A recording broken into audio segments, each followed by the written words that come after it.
Live from the part of YouTube that will soon be hidden from most users, it is the Zankoku Tenshi Show. The show that makes more sense the lower your sanity becomes. And now, here is your host, the man who couldn't get his company-wide memo past the spam filters, Zankoku Tenshi.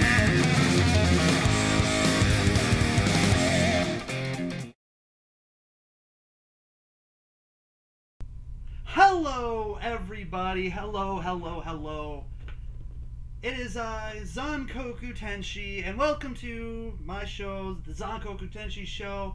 And first things up, I'd like to thank everyone for their understanding for the situation that's been happening for the last couple weeks. I haven't been live streaming because of certain things, so I also like to thank the True Gamer King. Shout out for his kind words. And hello, Grant. Hello. And for any of you who didn't watch the video that I put out, I'll just be kind of brief. Just a little bit ago, one of my uncles passed away, and it was sudden, and it was just a bad situation. And so unfortunately streaming and YouTube are kind of lower on the priority list. So I made a video explaining that, but just in case whoever watching this didn't watch that, now you know. Plus anyone who wants information on whether or not I'm actually going to be streaming a certain day, I have that. I put up that information on my Twitter, so you can go to my Twitter and follow me if you want to get information. I just tweeted that I went live, so hopefully it worked for all. One person who joined, which I think it was you, Grant. Anyways, also quickly before I get into things, I also want to tell Mana-sama, who was on a few of my earlier streams. I haven't seen them in a while. However, I'm on Instagram just because Mana-sama wanted to sing a song, and just the other day delivered the song. Couldn't be at a more perfect time because I really needed the lift. So they sang Zankoku Tenshi no Teizei, which is the theme song from Evangelion, basically the Cruel Angel's thesis. And first of all, awesome job. Your voice is awesome. It's great. It was beautiful. I loved it. Spectacular. So, you know, Mana-sama, or if you're watching or you watch this later, good job. I appreciate the gesture. It was great. It's awesome. And keep singing. You're good. You know, you're really good. So that was great. I just wanted to, you know, throw out my appreciation, especially to the rest of the people, because you know, hey, I think Mana-sama did an awesome job, and so needs public recognition of greatness. So there we go. All right, so on with the show. Unfortunately, it's been a while, so I have way too many things to discuss here. My list is huge, so usually I put that in the description on the live stream. However, because there's so many things, I'm not even sure if I'm going to even get to them all, and so I'll just kind of pick and choose things I want to talk about. But also, as always, if you want to say anything, you know, go ahead and leave a comment, you know, in the chat, and I will answer your questions, even the ridiculous ones, to the best of my ability, because I just love having a conversation with everyone. So please go ahead, feel free to comment, feel free to ask me anything.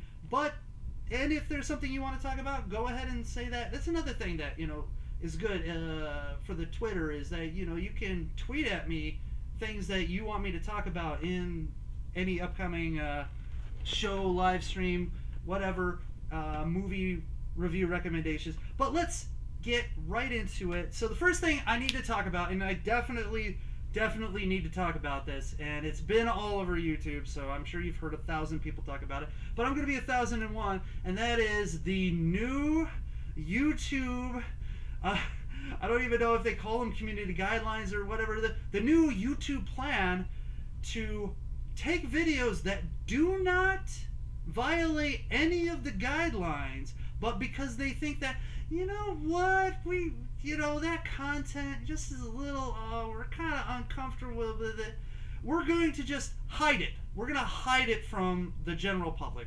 We're not going to have it in the suggested video feeds. We're not going to have it alongside other videos in the side panel. No, we're going to have it hidden away.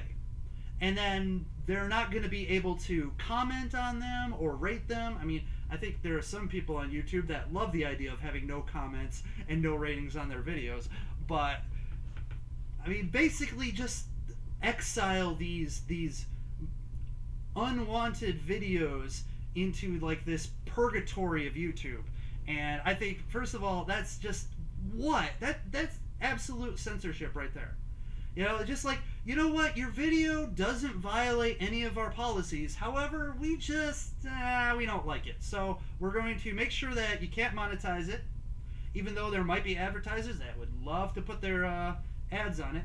And you know what? We're not going to like have it be in suggested videos. We're not going to have it show up. We might not even have it show up on people's feeds. Like, if your favorite YouTuber that you're subscribed to has a video that YouTube deems as something we don't like, maybe it won't even show up in the subs feed. I don't know. That's the thing.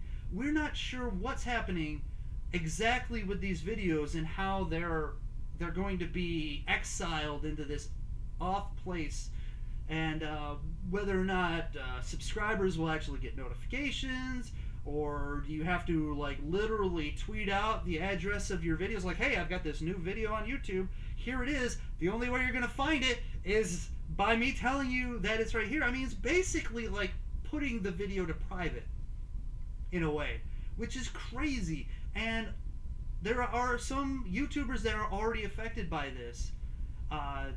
They've gone through, and just a massive amount of their videos have been unmonetized again. So it's like a second coming of the YouTube adpocalypse. And it's just it's such a scary time to be a YouTuber here.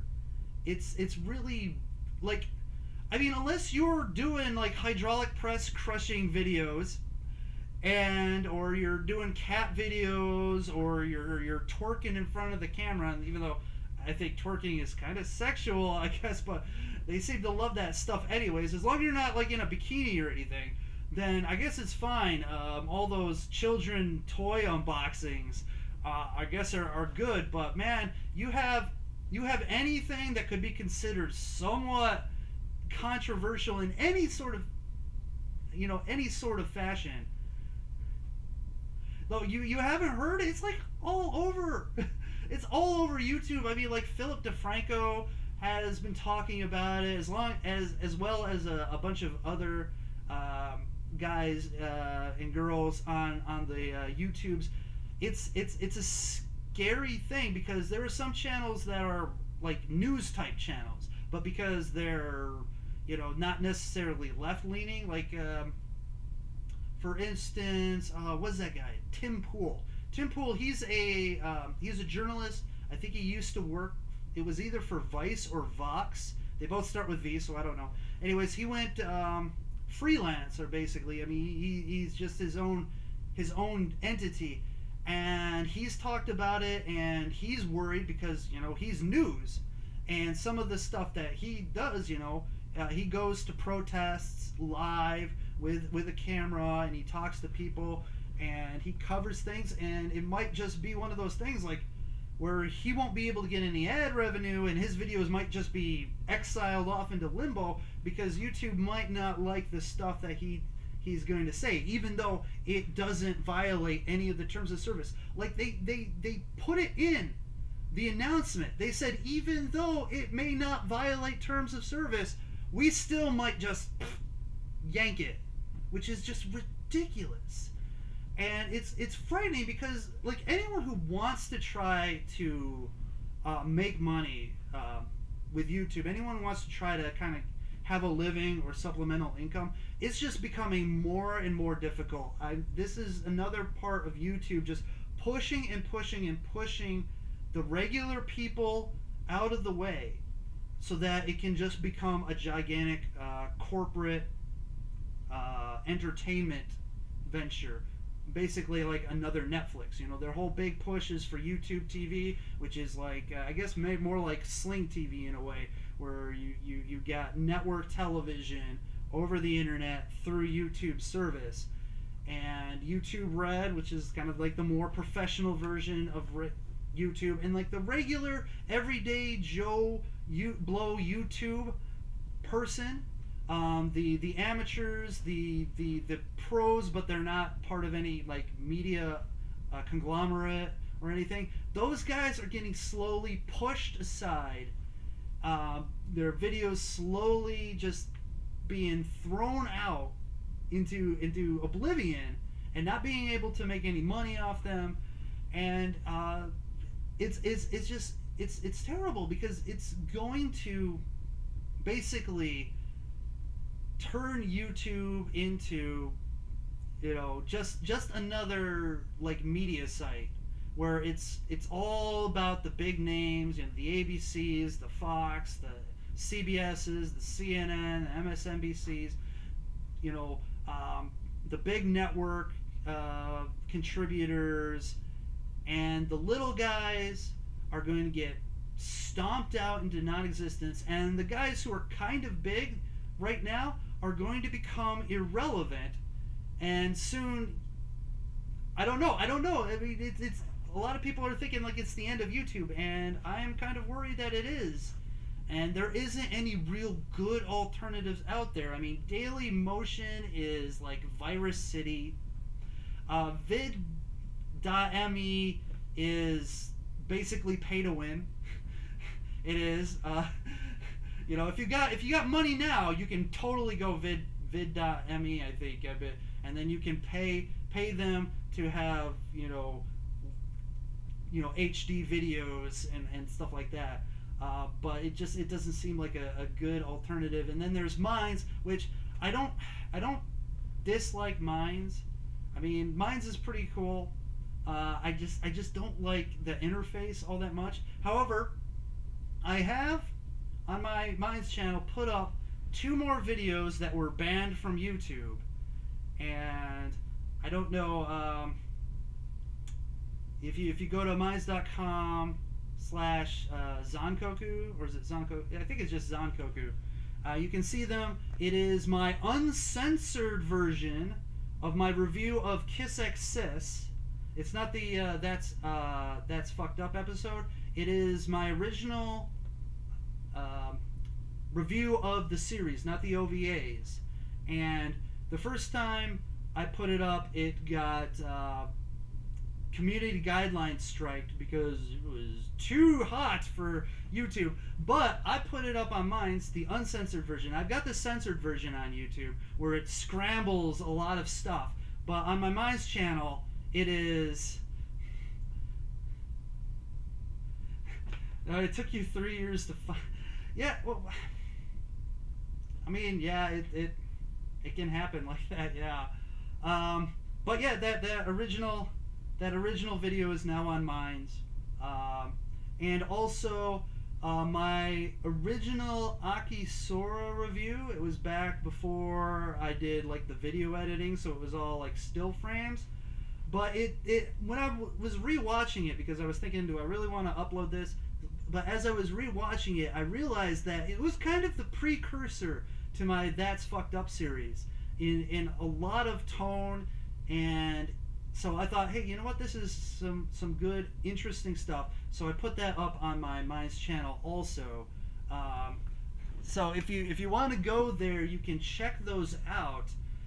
It's my kind of experiment with Minds to see how far I can go with Minds before they pull the plug. And since I don't really have as much skin in that game, I don't really mind. But I don't know if I can add browser source. let's see if I can pull it up here. minds.com/Zankoku. Let's see if that works. Let's see if that works.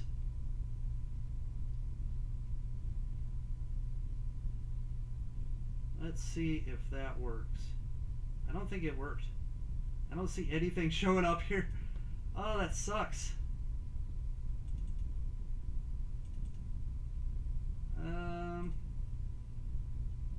Oh, wait. I think it's going. Okay, yeah, so there it is. So there is. Don't know if I can't even scroll it. I don't think so. But so everyone, I think it just automatically will resize to whatever. No. Anyways, but there it is. My channel on Minds.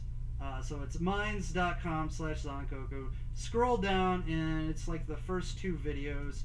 And let me get rid of that there. So anyways, so you can check out those videos, and I'm gonna add some more. I'm going to try to push the limits. In fact, I'm gonna have a new episode of That's Fucked Up. Hopefully this coming week. I'm really working on it, but I don't know if I'm gonna get it done. But there's gonna be some titties in it, but not on YouTube. But there's gonna be some titties in the Minds one. So anyways. I'll even put a thing in the beginning of the video saying, hey, you want to see the uncensored version, go to Minds. I don't know, maybe I can turn Minds into the next YouTube. That's my attempt for an alternative. But anyways, but still, it's just like the whole thing about YouTube is it's just totally turning away from what it was in the beginning, and it's just oh, it's a scary time. Because I really wanted, you know, to kind of use YouTube to at least help me, you know, get some of the tools to better my game. You know, I mean, I've always been thinking about hitting that monetization button, but since most of my stuff seems unmonetizable, I just can't. But which is a shame, because I could get a better camera. I could probably, you know, like webcam. I could probably get some better internet, so I have a more stable stream. And I can start doing a little bit more. But, you know, being that this is sort of my part-time hobby, it's just not gonna work out. And I thought maybe possibly I could do something like that. But anyways, it just seems more and more unlikely, and that YouTube is going to eventually kill itself. Because the thing that made YouTube special is that anybody with a camera and an internet connection could just make a video and put it on YouTube and have people watch them and have people like them and get a following, and then maybe turn it into something else, you know.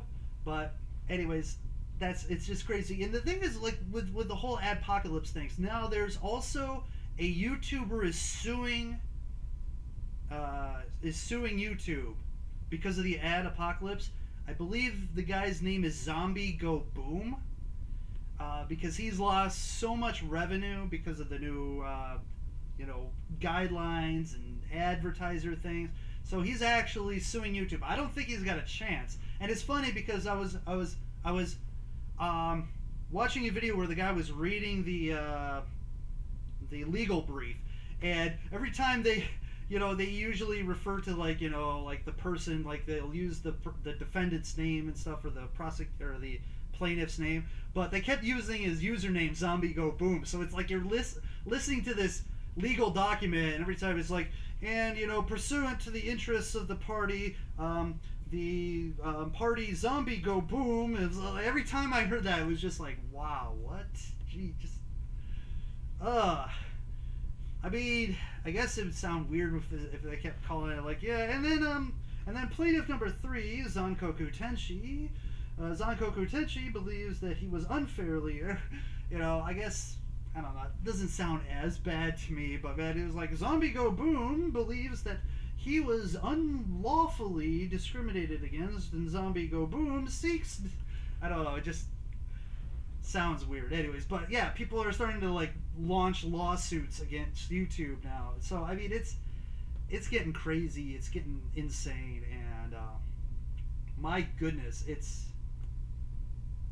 nuts. It's really nuts. And I thought, oh my goodness, I definitely have to talk about this because it's just, once again, YouTube. What are you doing?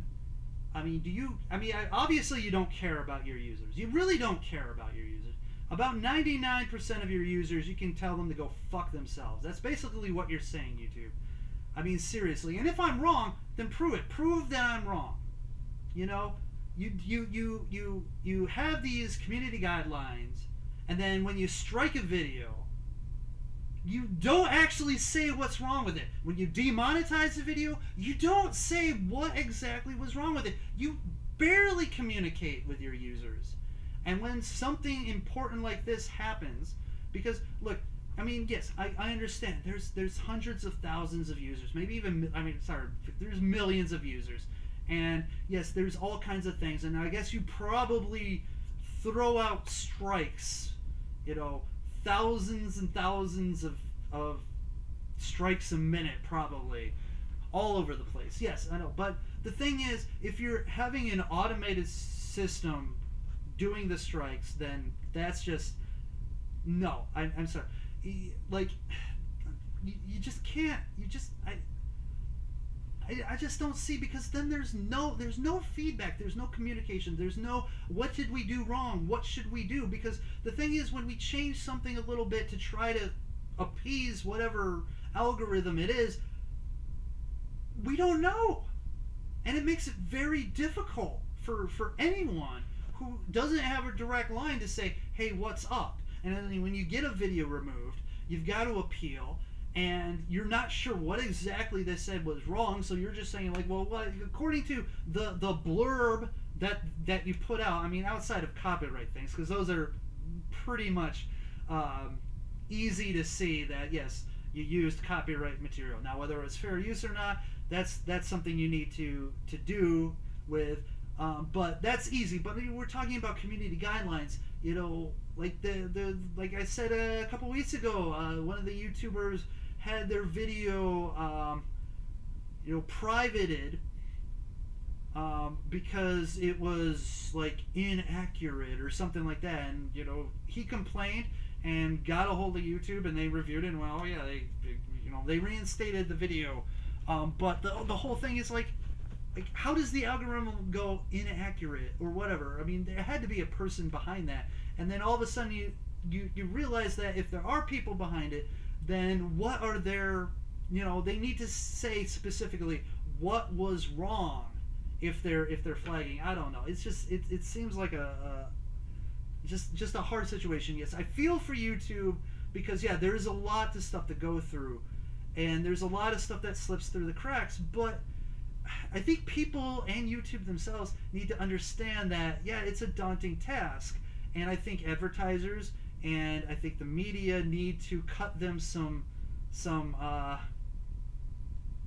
you know, some slack. Saludame or Suludame or what? Hey, hello, Stephanie Guerrero. I'm not very good with other languages. I'm not very good with my own language, but it looks like you're saying like something like salutations, hello. So hey, welcome to the stream. Hola. Okay, I understand that. Yes. Wait, we go. America, yep. Anyways, but yeah, it's just crazy because there's no communication with YouTube. There's no understanding of like what's the line, what's going on. Everything is vague, and I think it's sort of on purpose so they have a wide net to cast to remove what they deem stuff they don't want to deal with. And it's frustrating as content creators, and it creates a barrier for entry for them on this platform, and it makes it very difficult to really produce the stuff you want to produce because of it. So yeah, I mean, it's just craziness. And if you guys have any comments about that, just leave a comment. any questions, but I'm gonna come off of the YouTube one really quickly for the moment and move on to the next thing on my agenda. And this one I guess is sort of related to YouTube. It's the talk about the Google memo, the manifesto, the big thing that was kind of in the news for the last few days. So if you don't know about it, a guy who works at Google sent out a company-wide memo, which he was well researched. It was filled with charts and annotations, showed what studies he was referring to. But basically, he was having an issue with how YouTube was dealing with diversity in the workplace. He was very against like quotas in a way. He wanted if YouTube wanted to hire, and it was mostly talking about female employees, he wanted to give suggestions to Google on how they could get more female employees without literally just preferring female employees over male employees when it comes to hiring, which is illegal. That's a discriminatory act. He actually, this guy apparently has already been in contact with the Labor Relations Board with his concerns about what was going on at Google, and so he puts out this this memo, and you read it. It's nothing's inflammatory. I mean, he says we realize that discrimination still exists, and he doesn't like to talk about generalities. That there are patterns in behavior for people of certain groups, but everything should be done on an individual case-per-case basis. But he believed that because men and women are different, and that they have different priorities, different strengths, different weaknesses, that perhaps the way that they're doing things in the tech industry might be not as good for encouraging women to join the field. And he gave suggestions of things that they could do, like have more part-time positions, because women like to have, in general, not all women, of course, but he showed studies that showed that it was a trend among women to want to have more flexible schedules and more flexible hours. And this is anecdotal, but in my job, that seems true. That most of the people with what they call open availability, basically they're able to work whenever, at what times, what days, the vast majority of them are men. I mean, about 90%. And most of the women that I work with definitely want flexible schedules. They don't want to work like complete full-time. They want to have the ability to have certain days off, and they really want to be able to do things outside of work. And so, and a lot of the guys are just kind of like, it's a job, and if I want to do something outside of work, I'll make plans around my work. While on the converse, they want to make the work around their plans. Like I said, it's not all, and there are some men who want the flexibility of schedules too. I'm just saying it's a pattern, it's a trend, it's bared out in the data that the guy was pointing to. So that was one of his suggestions, that hey, you know what, because women want to have more hour flexibility, why don't we have more part-time positions available to attract more women into coming into the workplace? Because if the issue is there's not enough women in technology, what can we do to change this besides just saying we're not going to hire any men and we're going to hire only women? Because the problem you have with that, let's say like you need to hire 50 new people, and they say you can only hire women, and then at the end of the month you hired 10 people, and they go, but I needed 50. Well, and then you go, well, there was only 10 applicants that were women. How do you get that 50 women? Do you now have to go out on the street and just say, hey, you want a job, and that's your application? Someone just go find a woman and say, you want a job? Bam. I mean, that's how you could get 50. But so he's saying that it's more complex than just saying we need to hire more women. We need to do things other than that. And so it seemed a very balanced approach. But yeah, it did say things about, you know, how men are generally more analytical and women are generally more intuitive, and men are a little less emotional driven, while women have a little bit more emotion driving their decision making. And he put all this these studies that he was referring to, and in that memo, to back up what he was saying. He wasn't just pulling this, you know, from thin air. He was researching. I mean, this guy is a scientist and an engineer, so I mean, he kind of knows what he's doing. And he also said that Google was becoming an echo chamber for progressive leftist values, and that anyone who had a differing opinion were basically afraid. The work environment was becoming a hostile work environment towards people with, I guess, differing opinions, differing views. And he said that they were afraid to speak up and share those views and express those views for fear of repercussions. And so, you know, there was a lot of stuff that he was going through that he was concerned about at Google. And this memo was there to try to open up a conversation, a dialogue, to see if there was a way that they could work to be more inclusive of ideas. You know, we talk about diversity, but what about diversity of thought, diversity of ideas, diversity of perspective? We don't talk about that. We just talk about diversity for diversity's sake. But what about actually having diverse ideas, being able to attack a problem from different angles, from different perspectives?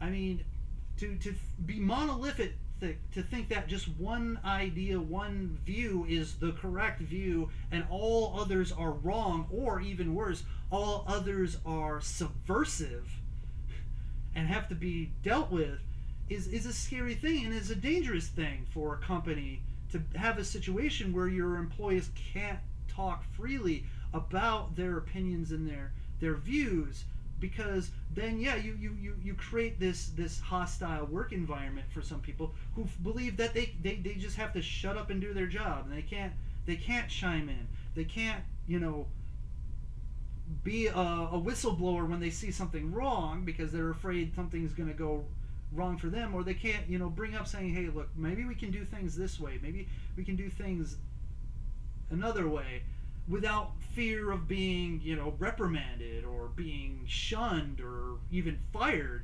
And so you've got this guy, he does this memo, and it got leaked out into the public. And so what does Google do? What does Google do to this guy? Well, they basically proved everything he said in his memo to be correct. Why? Well, part of the thing is that a bunch of women from that office freaked out because of it. They said that now they were afraid to come to work. Afraid to come to work. Why?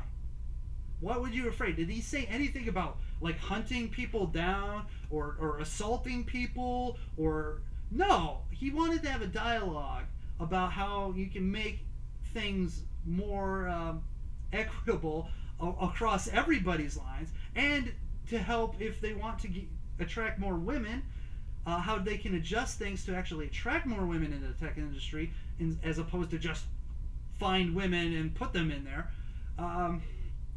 And they freaked out. Some of them said they couldn't go to work. They took sick days. They all this stuff. Basically, they got super emotional and had anxiety attacks because of this. And it was funny because one of the things he said in there was that, you know, those studies show that women tend to get more emotional and tend to have deal with anxiety differently than men do. And boom, all the people who say that is sexist and wrong and that is a bad and dangerous stereotype, what do? They do exactly what that suggests. They got over emotional, they freaked out, they I can't go to work now, I'm so distraught. I mean, it's crazy. A memo makes you afraid to go to work. I mean, sure, like, if there was a memo for my job that said everyone who shows up to work is going to get murdered, okay, that's a memo where I'll go,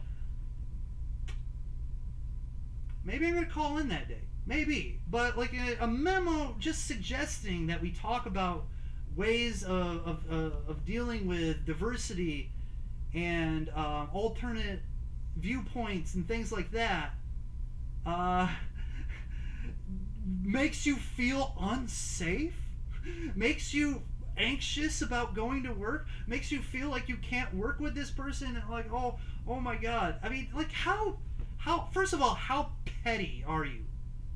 Literally. Now I'm angry. I'm getting an emotional response. I'm freaking out. I mean, how petty and small of a person are you that you can't just not agree with someone? No, you have to be like, I can't even be in the same room with this person. Look, I've got friends who believe in things that I find like reprehensible. I do. I find it reprehensible, some of the things that they believe. But I don't shun them. I just ignore those things about them because, you know, I like them overall as a person, and they're fun to hang out with, you know, and just let's, you know, agree to disagree. You know, we can have some heated arguments and things, but in the end, we're still friends. But I'm not gonna be like, I can't, like, there's coworkers that, you know, totally disagree on like almost every single aspect of things like politics and other things, and yeah, I can still work with them. I can still joke with them and have fun at work with them and get along fine. It's just, you know, we disagree on certain things. We have two different viewpoints when it comes to certain things, and that's fine.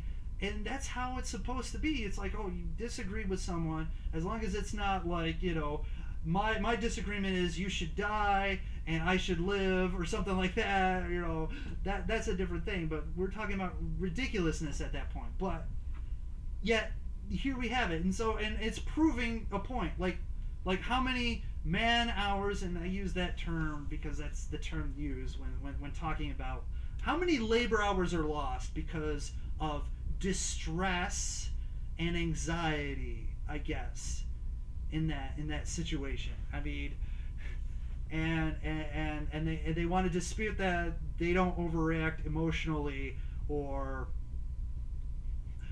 deal with situations like this in an overblown manner, which they've totally done. And of course, he also talked about having differing viewpoints, being afraid to express those viewpoints for fear of repercussion. So what happens?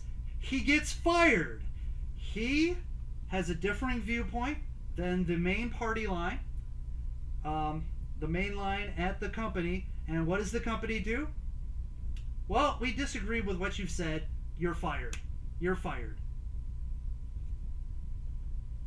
I mean, you just proved him right. He just said that you can't talk about things that are against the I guess the dogma of the day without repercussions, and that Google was fostering this environment of an echo chamber where everyone had the same views, and anyone who had a different view better shut the fuck up or else you're getting.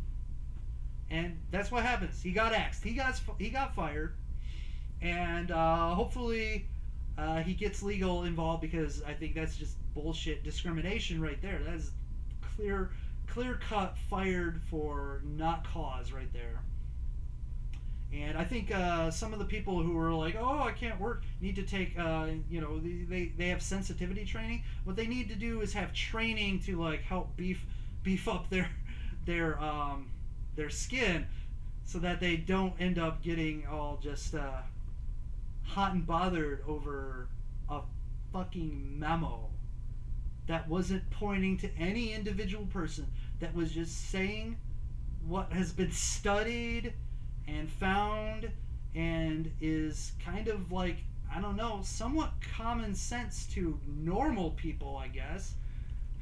Oh, but you're just, you know, because all social norms and stuff like that. You know, social norms happen because of a reason. They're sort of a natural occurrence. I mean, was there some time in the past where men and women were exactly the same, but somehow men won some sort of war that went, well, you know what, now we're going to be the dominant strength and whatever, and you're going to be the person to homeschool and stuff like, raise the children. We're gonna go hunt and stuff, and you're gonna go gather.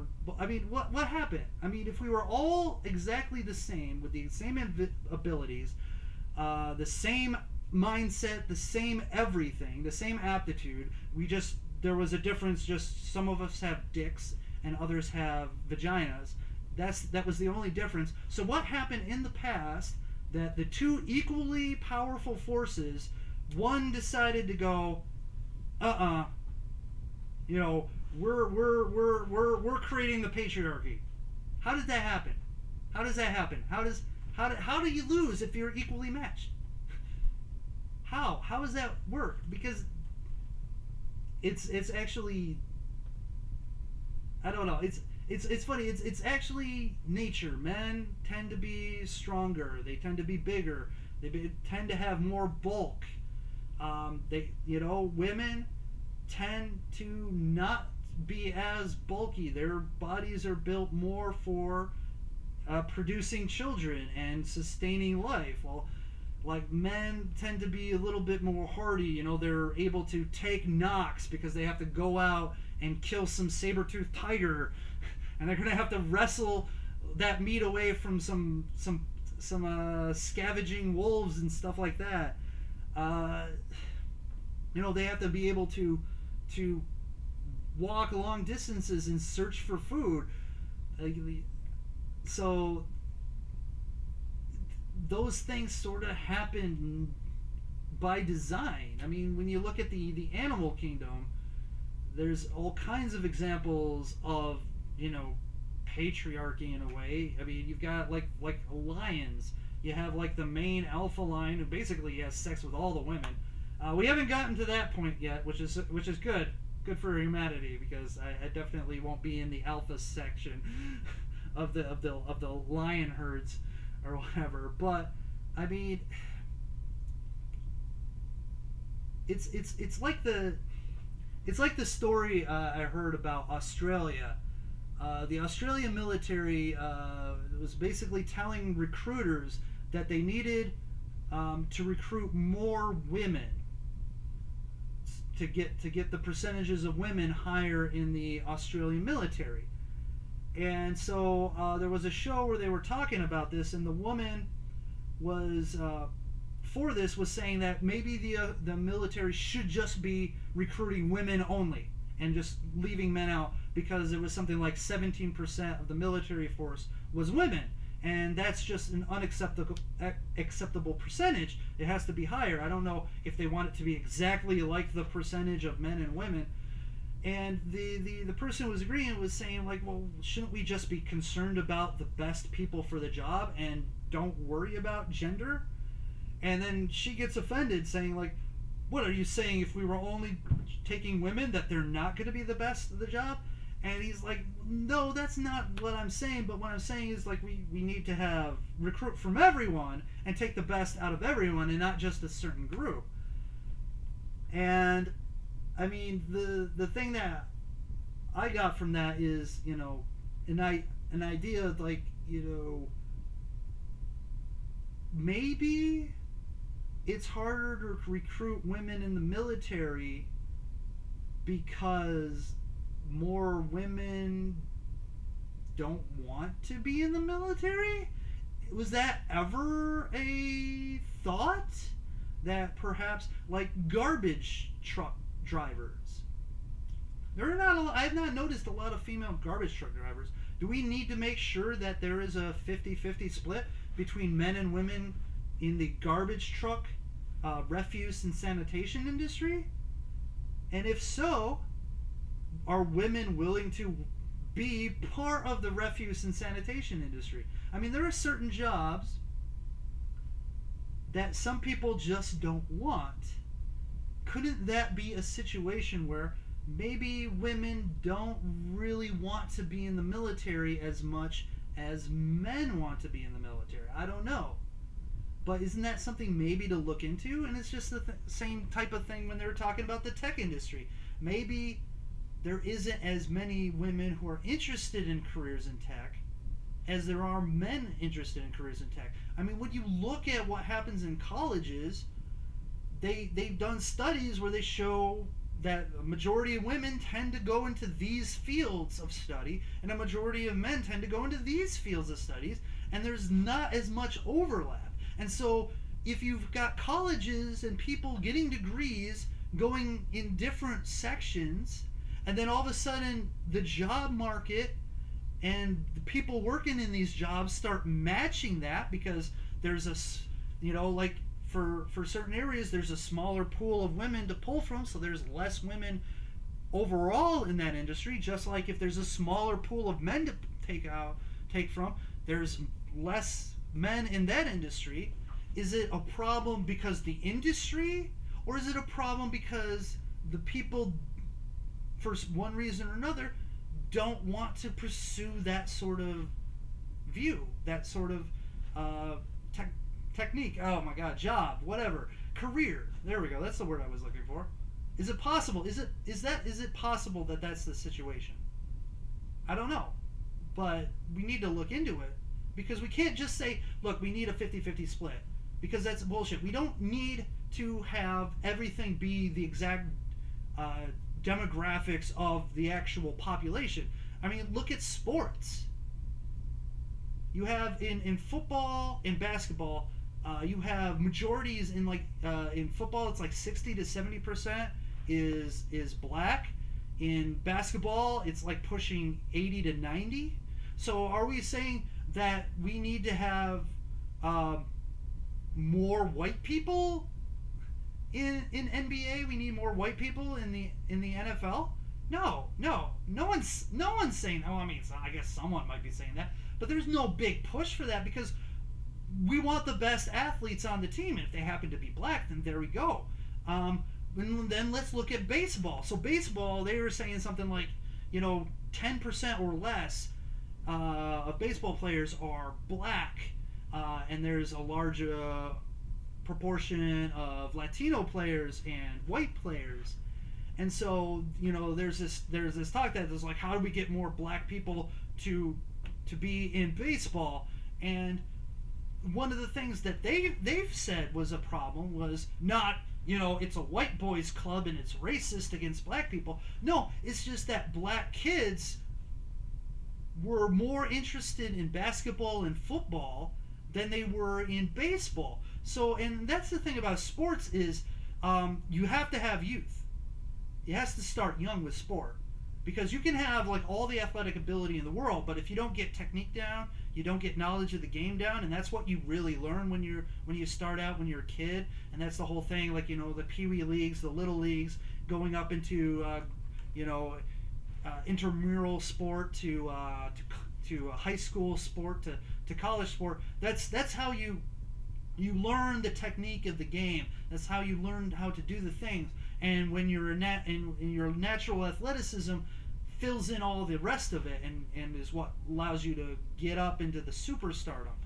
So the situation is, not a lot of young black kids are playing baseball, and so there are less black baseball kids moving on to play baseball in the little leagues, moving on to play baseball in high school, moving on to play baseball in college. And so when it comes to the professional level, they're trying to find the best players for the team, and there's not a lot of black people to choose from in there, because they weren't very interested in baseball when they first started out. It's just like hockey.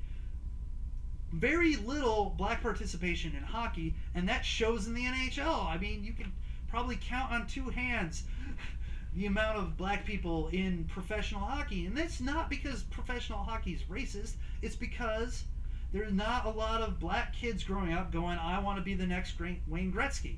No, you've got a lot of black kids growing up, sports-wise, that wants to be the next Michael Jordan. Or now it's going to be, I want to be the next LeBron James or Steph Curry.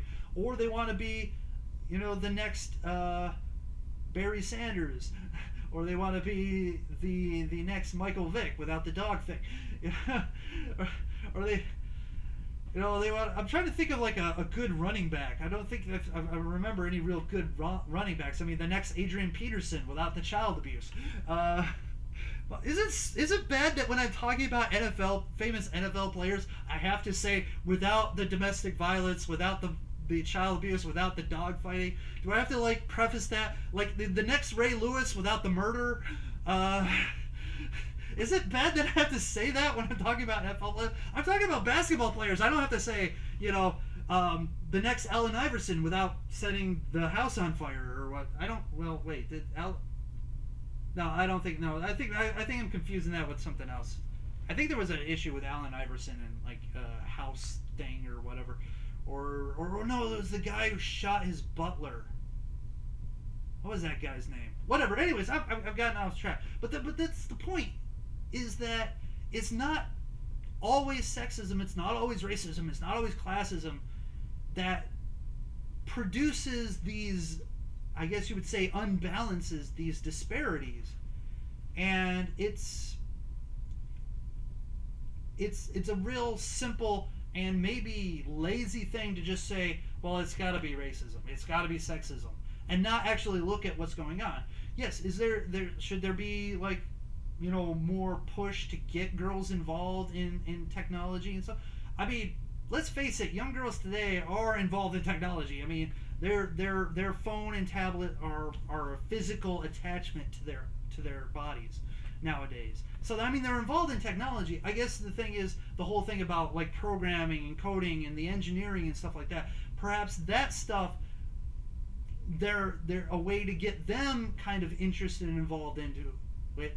Or is it just the fact that because our minds are wired differently, a guy can look at, a circuit and go, oh, this is so interesting, and wow, I like how, I mean, they've done studies where, they had boys like to take things apart and figure out how they were put together, and the girls wanted to role play and, like play house, play doctor, play princess and whatever.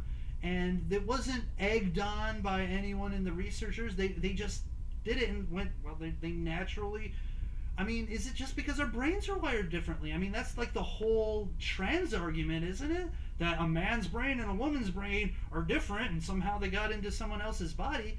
So how hard is it for you to believe that women may want different things than men want, and that women may be interested in different things than men are interested, and women may look at a circuit board and go, and a man might look at, a romantic comedy and go, I don't know. I mean, there's reasons for these, and it's not always because sexism, and it's not always because we created some sort of monolithic patriarchy. And yes, there are exceptions everywhere. No group is monolithic. All women don't act the same. All men don't act the same. However, there are patterns and there are trends, and it is important to look at those patterns and those trends to help understand an overall general idea. So if you want to create an interesting, if you want to create something to attract X or Y, then you need to study what makes X and Y think, how they work, and develop a strategy based on that, and not just arbitrarily going, we need more of X, so let's just get X no matter what. I mean, that's the thing. I don't know. I mean, I've talked about this at length, but it is really it just annoys me because it denigrates the individual, because it basically are saying that you're getting somewhere because of not your abilities and not your what you bring to the table. Because they're gonna say like in the military, oh, they just want men, and so that's the only reason you got in the military. I got a friend in the military. He's been in the military for quite a long time. His biggest obstacle of staying in the military is the physical requirements. He's got a bad knee, and that is the hardest thing for him to do is keep up with the physical requirements. So And there's a reason why they need strict physical requirements, because you may be in a position where you're far away from combat, but there are situations where a sneak attack on your base, a missile strike on your base, you need to run, you need to go to cover, you need to do that. I mean, we were talking about, like, well, why don't we have more paraplegics join the military? Put someone on a wheelchair in the front line and tell them to go fight off. And someone said, well, hey, they could be a fighter pilot, because you can just get them into the chair and have them fly off. And then I go, well, what if they get shot down? How are they going to escape the enemy? How are they going to, seek cover? And that's one of the reasons why there is physical requirements. Because, yeah, you might be not in the front lines, but there may be a point where you're going to have to run for some place, escape something. You're going to have to fight back. You may have to draw your sidearm. You might have to defend yourself and others, and you need to have a high, vitality. You need to be physically fit for that, and maybe even psychologically fit for that type of stuff. And so I want strict things for the military, because just like sports, you want to recruit the best people for the positions, so that way you can dominate the competition. It's the same way in the military. You want to recruit people who have the best abilities for the positions that you are putting them in, so that the military can dominate their forces. And so if you're saying things like we need to have, lower standards for certain people so that they can more easily join, no, that's wrong. That's bad. First of all, it's just saying that, I mean, it's literally, if you're lowering the standards for women, you're basically saying that women are weaker. You're basically conceding the point that women are weaker and standards for women entry. And I say, no, we need to have high standards. And if the woman can't meet those standards, then she's going to have to work to make those standards, just like a guy. A man who can't meet that standard either has to go back and work hard. The minute that that my friend can't meet those standards, he's out. He's gone. And he'll have to work hard to get back. And that's the thing. And it's, and he's not getting a free pass because he's a man. He had to make those standards. It would be different if a woman had to go under lower standards, then she makes it. She got a pass basically because she's a woman. And that's discrimination, and that's dumbing down, diluting the force there. I mean, if you're saying that, well, they made these expectations so impossible for women, well, then you are saying there are differences in men and women, that men are stronger and women are weaker when it comes to the physical thing.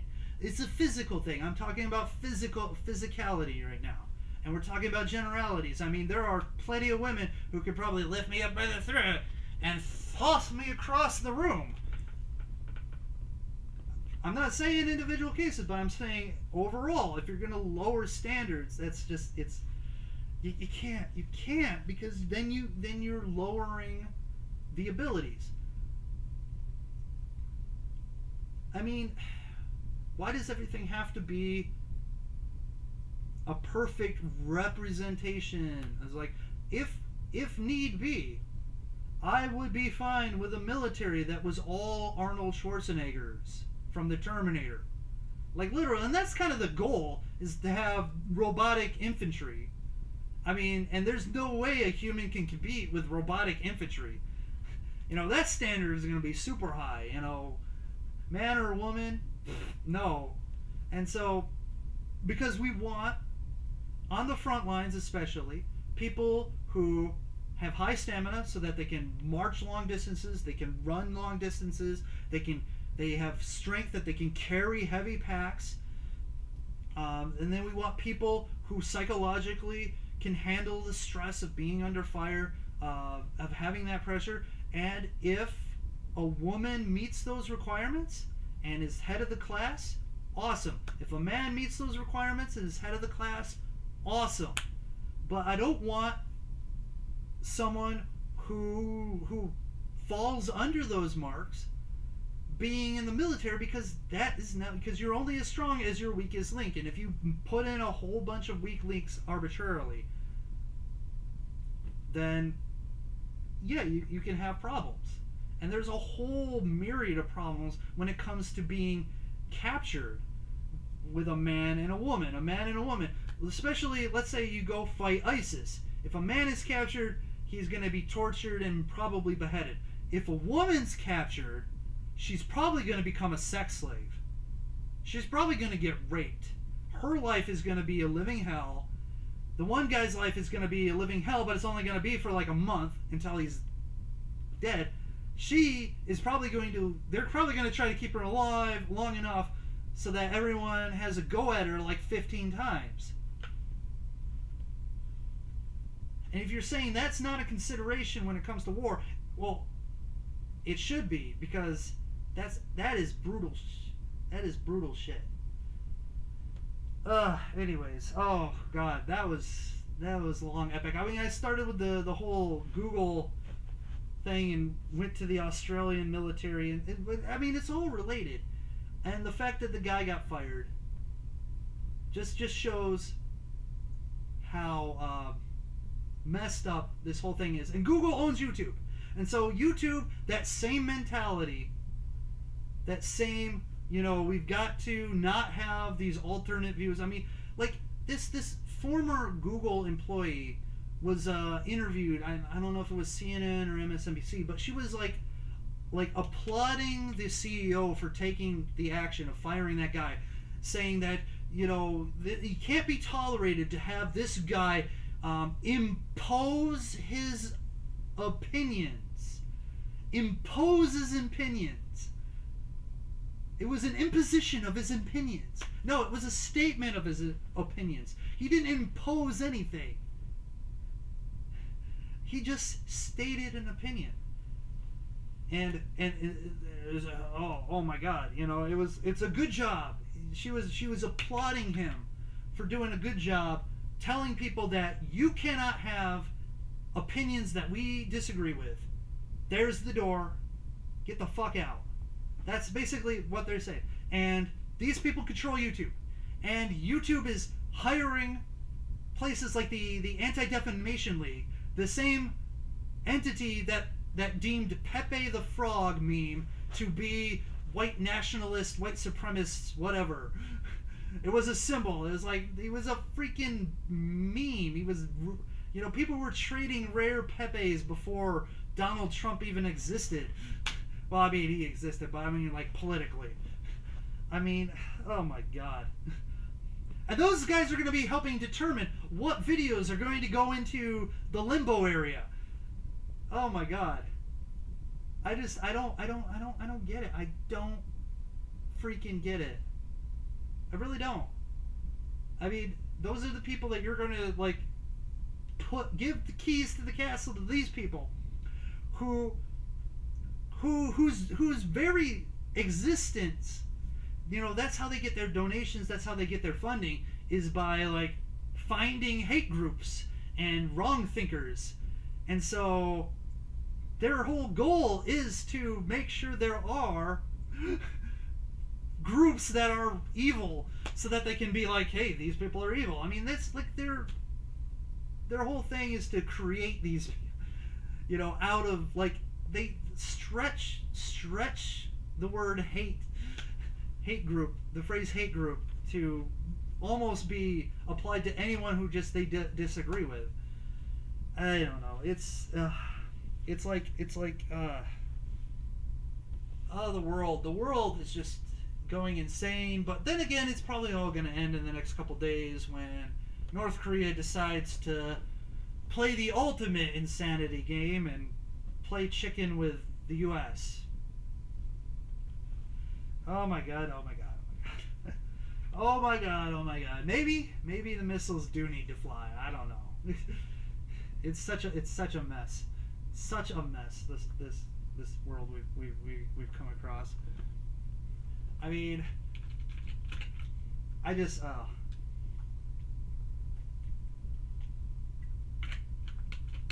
I mean, I'm really like sick and tired of being blamed for everything wrong by the progressives and the leftists. You know, hey, you're a white male. That means you are responsible for everything that is wrong in the world.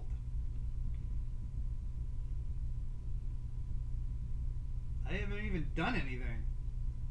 I just exist. I mean, it's like the ultimate form of racism right there.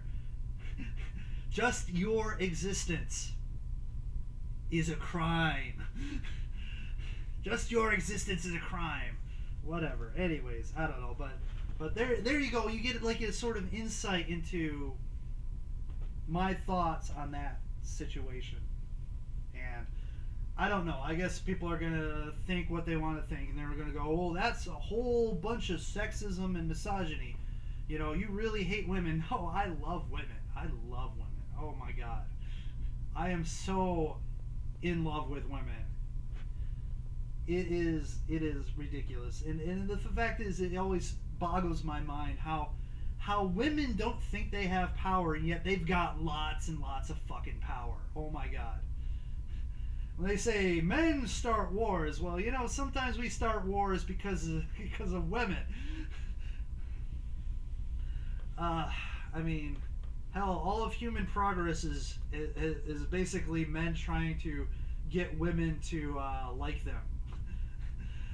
I don't know. That's all of human progress has been, you know, hey, notice me. I don't know.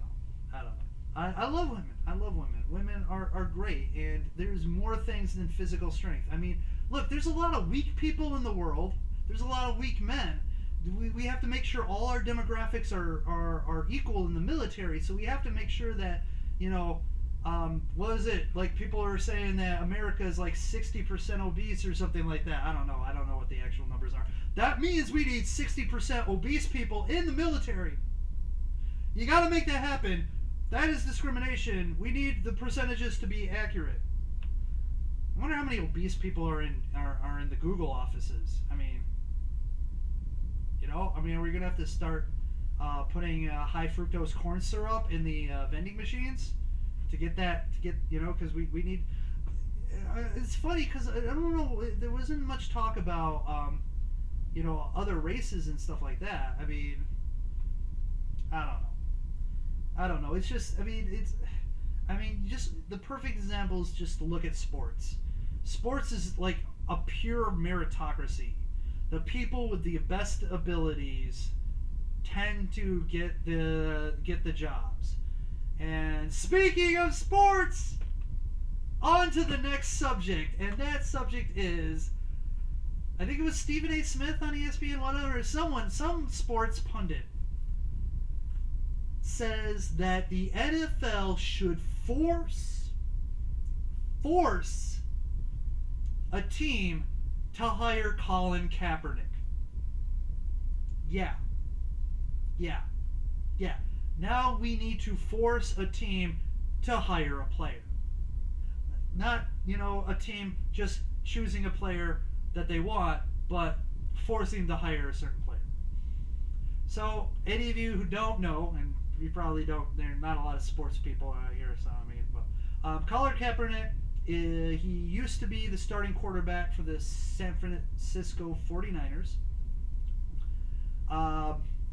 Last year, he decided to protest for Black Lives Matter by kneeling during the national anthem. So usually when the national anthem's playing, everyone's rising up on their feet, you know, to pay respect to the country that they live in, the country that has given them the opportunity to play football, that allows them to be multi-millionaires, and, you know, the freedom to do something stupid like protest that.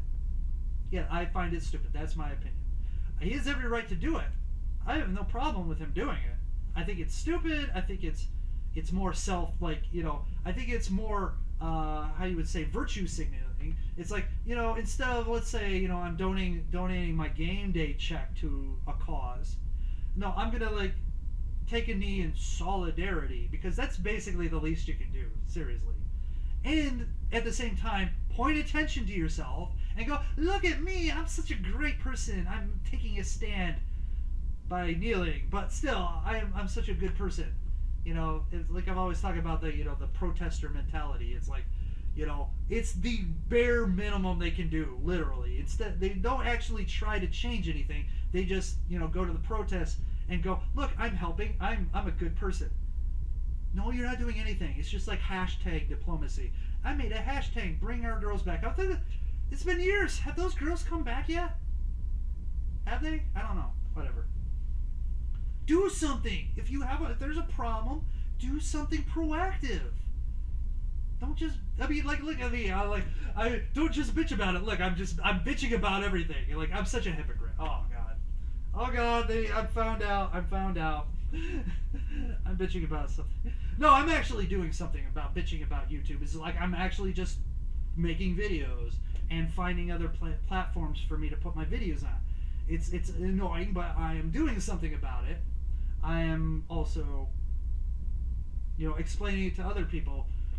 Instead of just protesting, Google is horrible, YouTube is a fascist state, Google is horrible. People see that and they're like, but why are they horrible?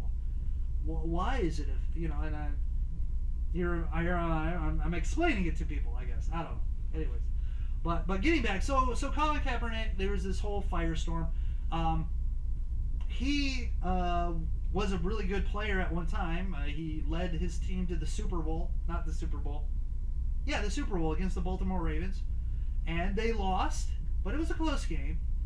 And so he was pretty studly, and then he started not being studly, and his performance has been kind of tanking, and he lost his starting job.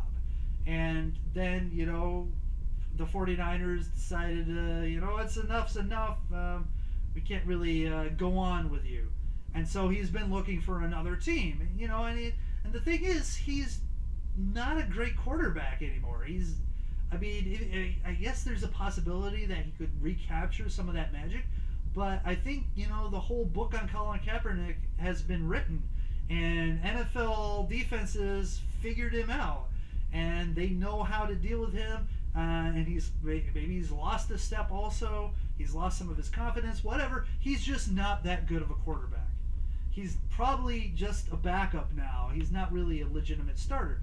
And so all during this offseason, there was these talk about, where is he going to end up? Is he going to end up here? Who's the best fit and stuff like that. But nothing really panned out, and it wasn't really a big issue until we got deeper and deeper, and other quarterbacks that were out there have been finding jobs. And then they started talking about, well, maybe Colin Kaepernick. Man, why can't people see it like this? But no, it's a sexist or racial thing. Yeah, I know. I guess the situation is we are really polarizing people. And it's the rhetoric. It's the rhetoric of, if you disagree with me, you are Hitler. That mentality, that rhetoric that's going on. Because you don't see, when you see speakers get protested, what are the protesters usually saying? They're saying this person is an evil, racist, bigot, misogynist Hitler. They're a fascist, evil Nazi Hitler. They don't actually point out at specific things they're talking about. They don't talk about any things.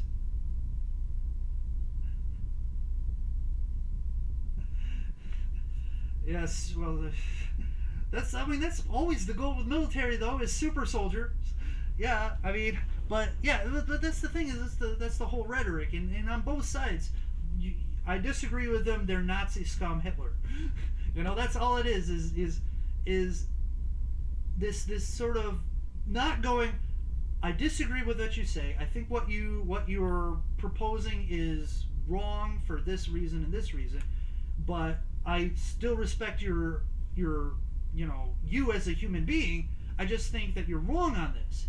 There isn't that anymore. There isn't this, we can just disagree and maybe we can, like, I don't know, have a conversation and find any, like, common ground that we can stand on. No, it's such absolutism going on, like the whole, like, abortion debate.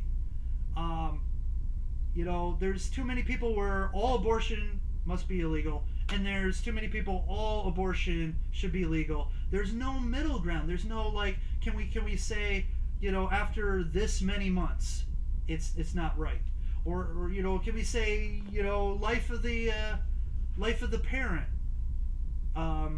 is an exception.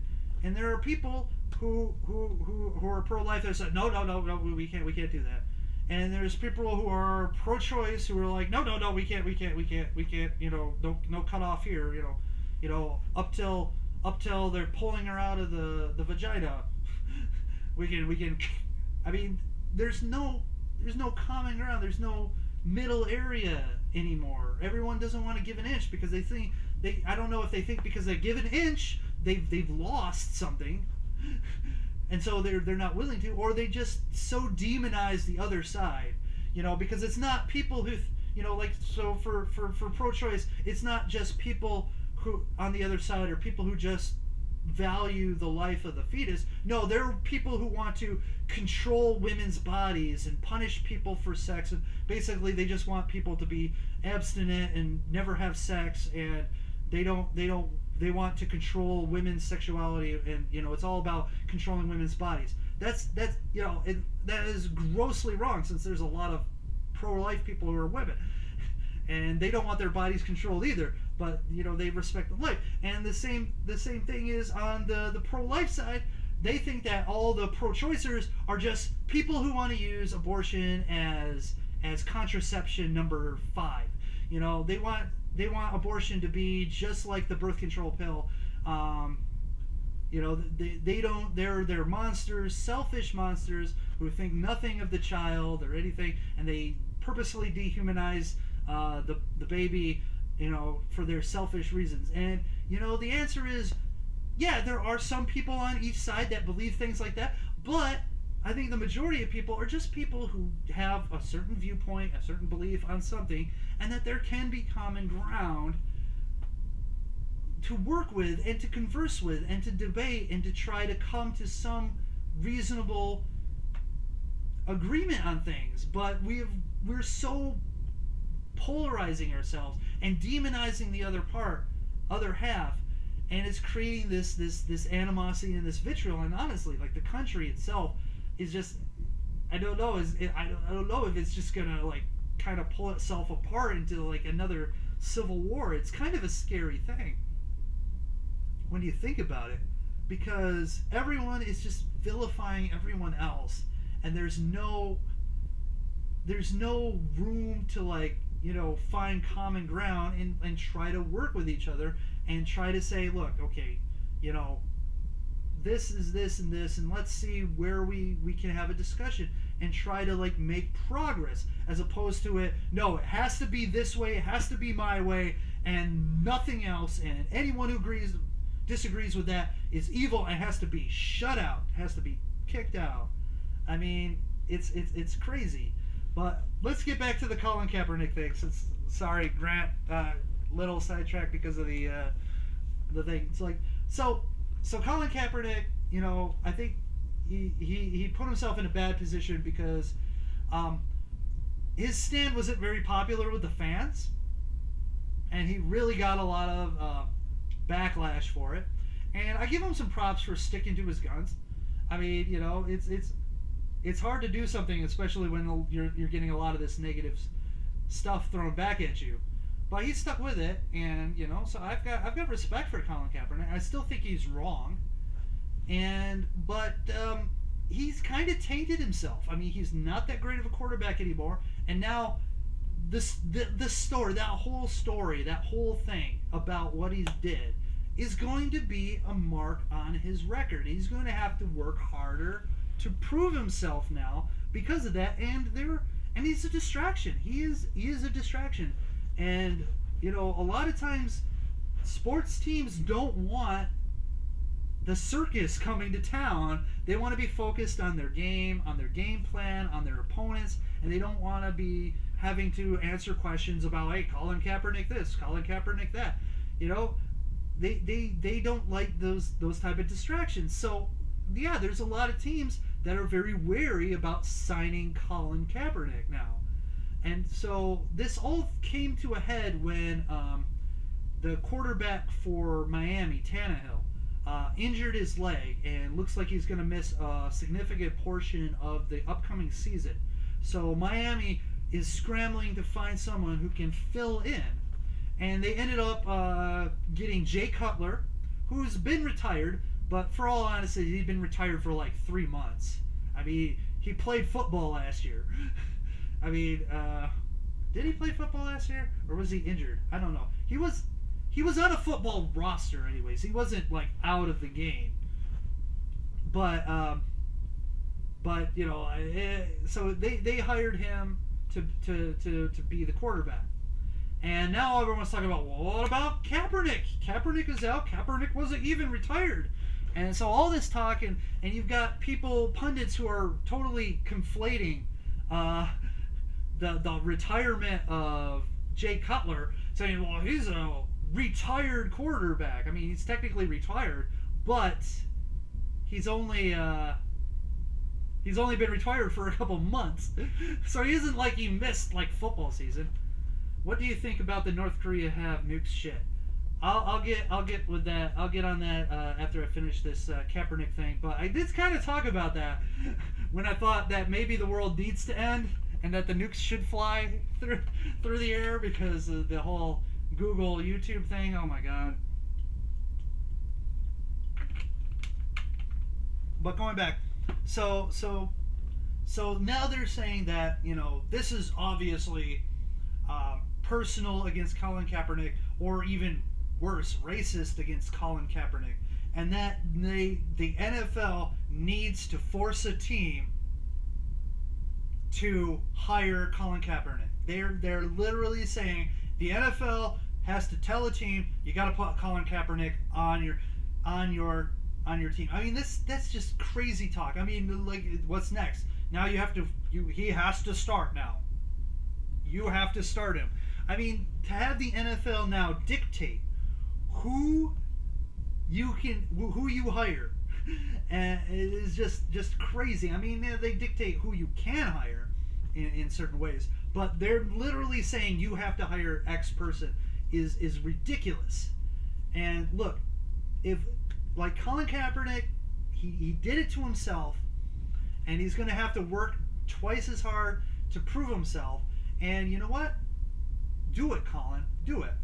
I'm going to root for you if you decide, you know what? I'm going to prove to people that I'm not the distraction, that I'm actually going to be a good quarterback. Then do it, and I will respect you. And you get that job, you know, kudos to you. But you know, if you're going to go into this mode, agreeing with some of these pundits, which I'm saying I haven't heard him react to this yet. I haven't heard his opinion. So, you know, so I'm not saying, you know, he's joining them, but having these pundits going out and saying that the NFL must dictate to a team to hire Colin Kaepernick is ridiculous and is stupid and is dumb and is everything that is wrong with society today. Look, you know, it's a business and they make a business move, and if they think that the move is better to go with this guy than Colin Kaepernick, then that is their decision. And it could be the wrong decision too. But they're going to have to just like Colin Kaepernick has to deal with the repercussions of his actions, so do the teams have to deal with the repercussions of their actions too. And so if Jay Cutler becomes a disaster and Colin Kaepernick ends up with another team in the same year, and Colin Kaepernick is just lights out throwing touchdowns like nothing, and Jay Cutler is interception machine, then yeah, you know, Miami's gonna have to think about what they did wrong, and all the other teams that passed up on them. I mean, it's just like drafting. I mean, all those teams that passed on Aaron Rodgers, and Aaron Rodgers is a pretty dang good quarterback. You know, they made a mistake. But it's easy to make mistakes because you're thinking of all these other things and your scouts are saying stuff. So I mean, it's not as, I mean, Colin Kaepernick's actions probably play a big role in it, but if Colin Kaepernick was coming off of an MVP season where he led his team to the Super Bowl, I don't think the decision would be that hard for a team to pick him up. But since he's mediocre, but that's all I got to say about that. So, moving on to Jim the Thug's question, what do you think about the North Korea have nukes shit? That's the North Korea have nukes shit. Well, I mean, the North Koreans have had nukes for a while. They've had it for a while. This is not like new business. We've been talking about North Korea since the 90s. I mean, when it comes to nuclear stuff. Since the 90s, okay? The whole thing started, of course, with the Korean War, but, this whole cycle of Korean saber rattling has started in the 90s with that failed deal with, President Clinton. President Clinton. They had the deal. North Korea was going to dismantle their nuclear program, their weapons program, for a bunch of financial aid and help building non-weapon nuclear facilities for power. And so they made the agreement, and then they ended up behind everyone's back building up their nuclear weapons program again. And so then came, a round of sanctions, and a bunch of discussions saying, hey, look, you shouldn't be building that nuclear weapons. So, we're going to impose sanctions and things like this. And so North Korea would go and say, okay, well, look, we'll tone it down. Just, in exchange for this, let's give us some aid. We're having a famine, we're having problems. Give us some aid, and we'll do what you say. And this cycle has been repeating. Basically, North Korea would do something that shows that they haven't stopped with their nuclear program, and then the United States would go, okay, well, let's go to the table and talk about this, and we'll come up with some agreement. And it's basically North Korea is extorting the rest of the world for money. That's basically what it is. Every time. I mean, this happened during the 90s, during the early 2000s, during the beginning of the 2010s, all through up till now. The only thing that is different is they have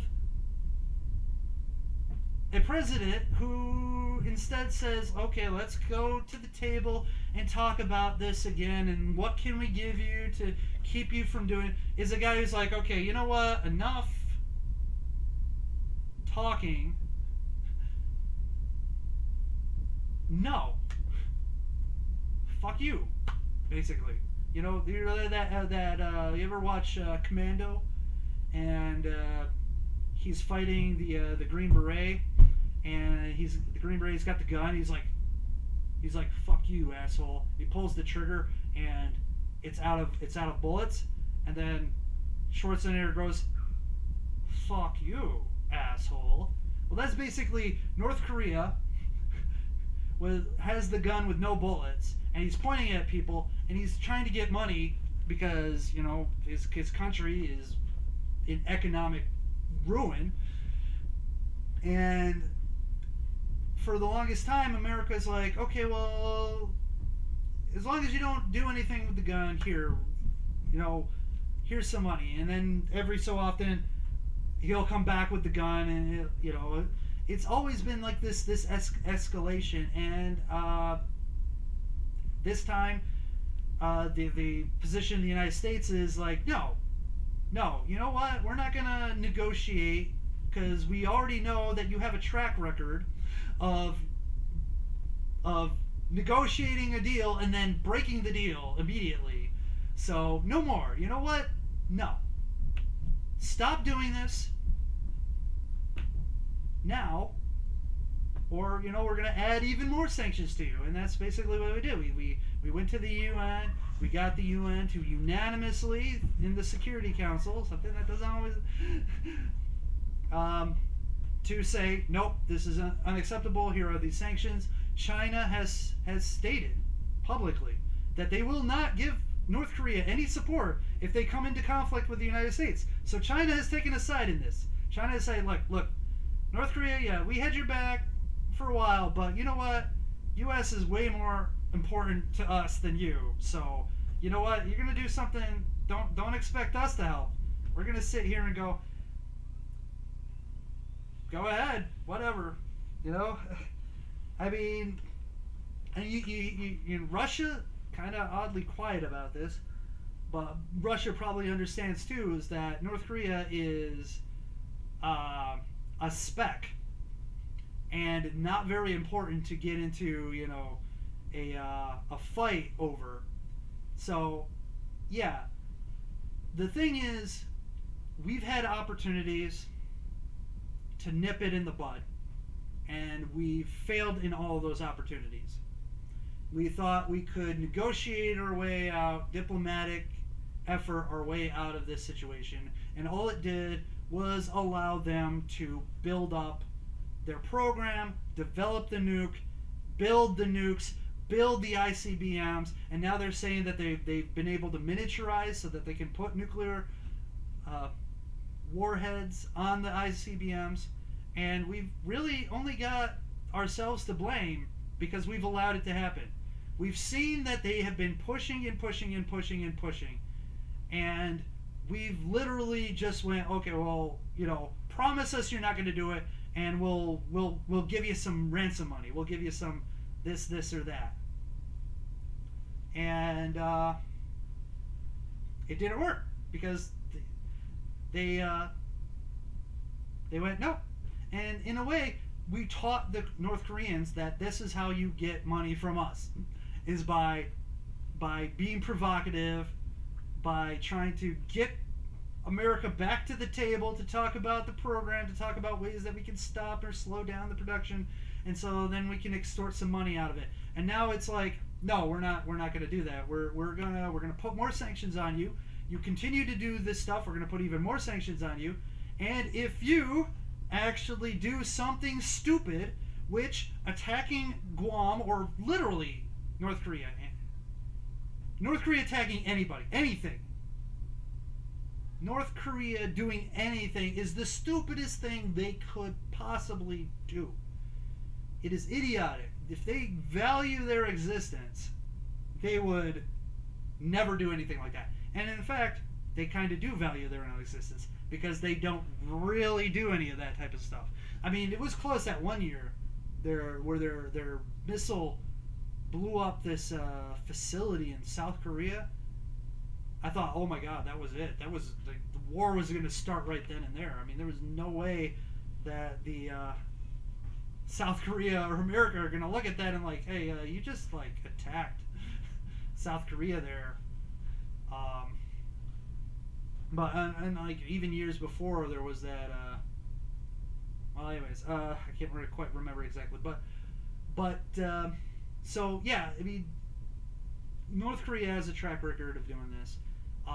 It's not going to be World War III. I'm less concerned about nuclear war with North Korea than I am about American Civil War happening, because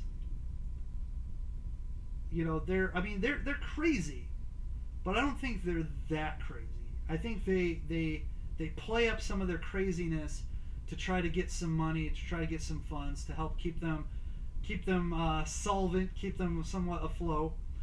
And I think this is just another thing, you know, it's like, oh, okay, so they kind of talk smack back to us. Well, we need to talk smack even further up against. I mean, that's what the North Koreans do. They keep, you know, trying to up the level. What American Civil War? Okay. So when I was talking about before you showed up there, Jim, Grant was talking about you know, why, you know, because we were talking about the whole Google Memo thing, and I was talking about how polarized people are getting in America. And so earlier I was talking about, like, you know, how like each side like just basically says the other side's Hitler. I mean, that's all they do is, and they've created this no common ground anymore. And that, like, you know, if you disagree with me, you're not just wrong, you are a horrible, evil human being. And that type of thinking and mentality that is being bolstered through the media and schools and stuff like that. Just this whole mentality of, like, you know, the whole thing about hate speech and safe spaces is all a part of that, you know, trying to demonize the other side. And so we're creating two polarized groups based on ideology, based on beliefs, and we're demonizing each other so much that we're creating a situation where the mentality is that the other side is actually evil and must not win. That the future of all life depends on them not being around, and it's going to lead to conflict. It's going to lead to war if it keeps going down that road. And that's what I was kind of discussing, that yeah, I mean, we're slowly coming apart as a country because we can't just say, I respect your opinion, I disagree with your opinion, but that's just your opinion, and you're not a horrible, evil human being for having that opinion. I just think that you're wrong. We don't have that in today's day. We don't have honest discussion and debate. We have someone tries to say something and someone else doesn't agree with it. They stand up and yell at them, and then they go, racist, Nazi, evil Hitler, and try to get them banned from speaking ever, or try to get their channels shut down from YouTube, have their Twitter account suspended, have their Facebook account banned, all that kind of stuff. And now, oh my god, I've got, oh man. Okay, hold on. Hey, what's up? No, but I'm in the middle of the stream, so. That's okay. It happens every time. It happens every time. Thank you. Bye.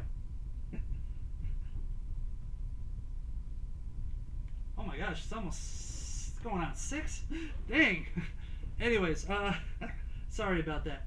It happens every time though. Someone always has to interrupt the stream. So that's basically what it's talking about, the American Civil War. But getting back to the Korean thing, nothing's gonna happen. I don't think Korea is stupid enough. North Korea is stupid enough to do something. Because if they did, yeah, it would be.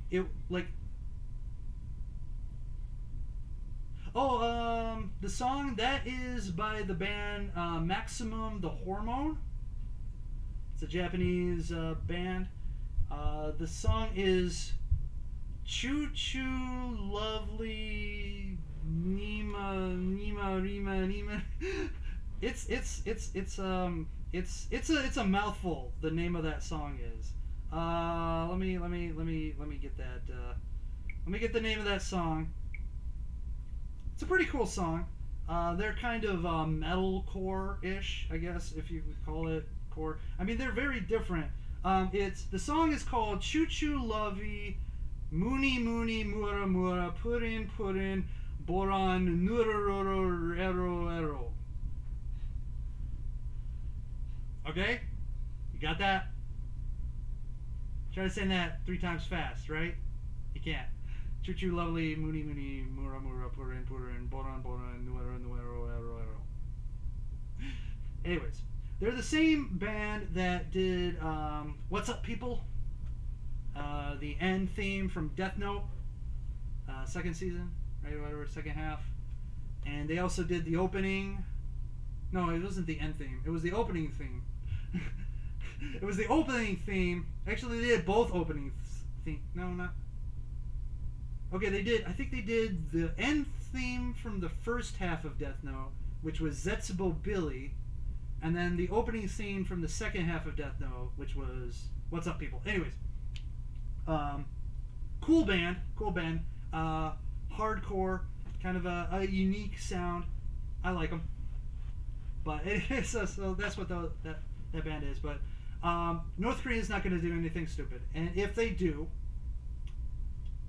it would be the end. I mean, and Donald Trump is not the first person to say that. Bill Clinton, way back in the beginning of all this, basically said the same thing.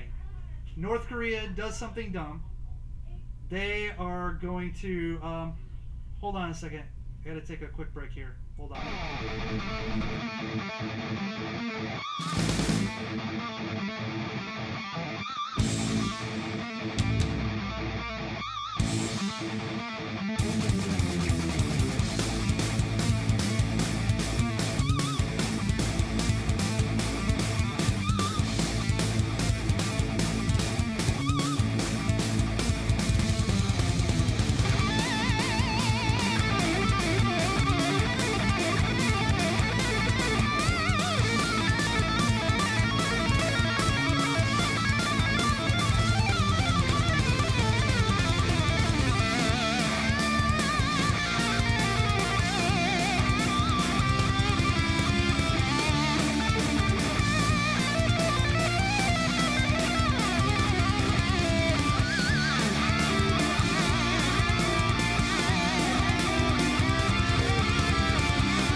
All right, I'm back. A little bit of an invasion going on back there, just a little bit.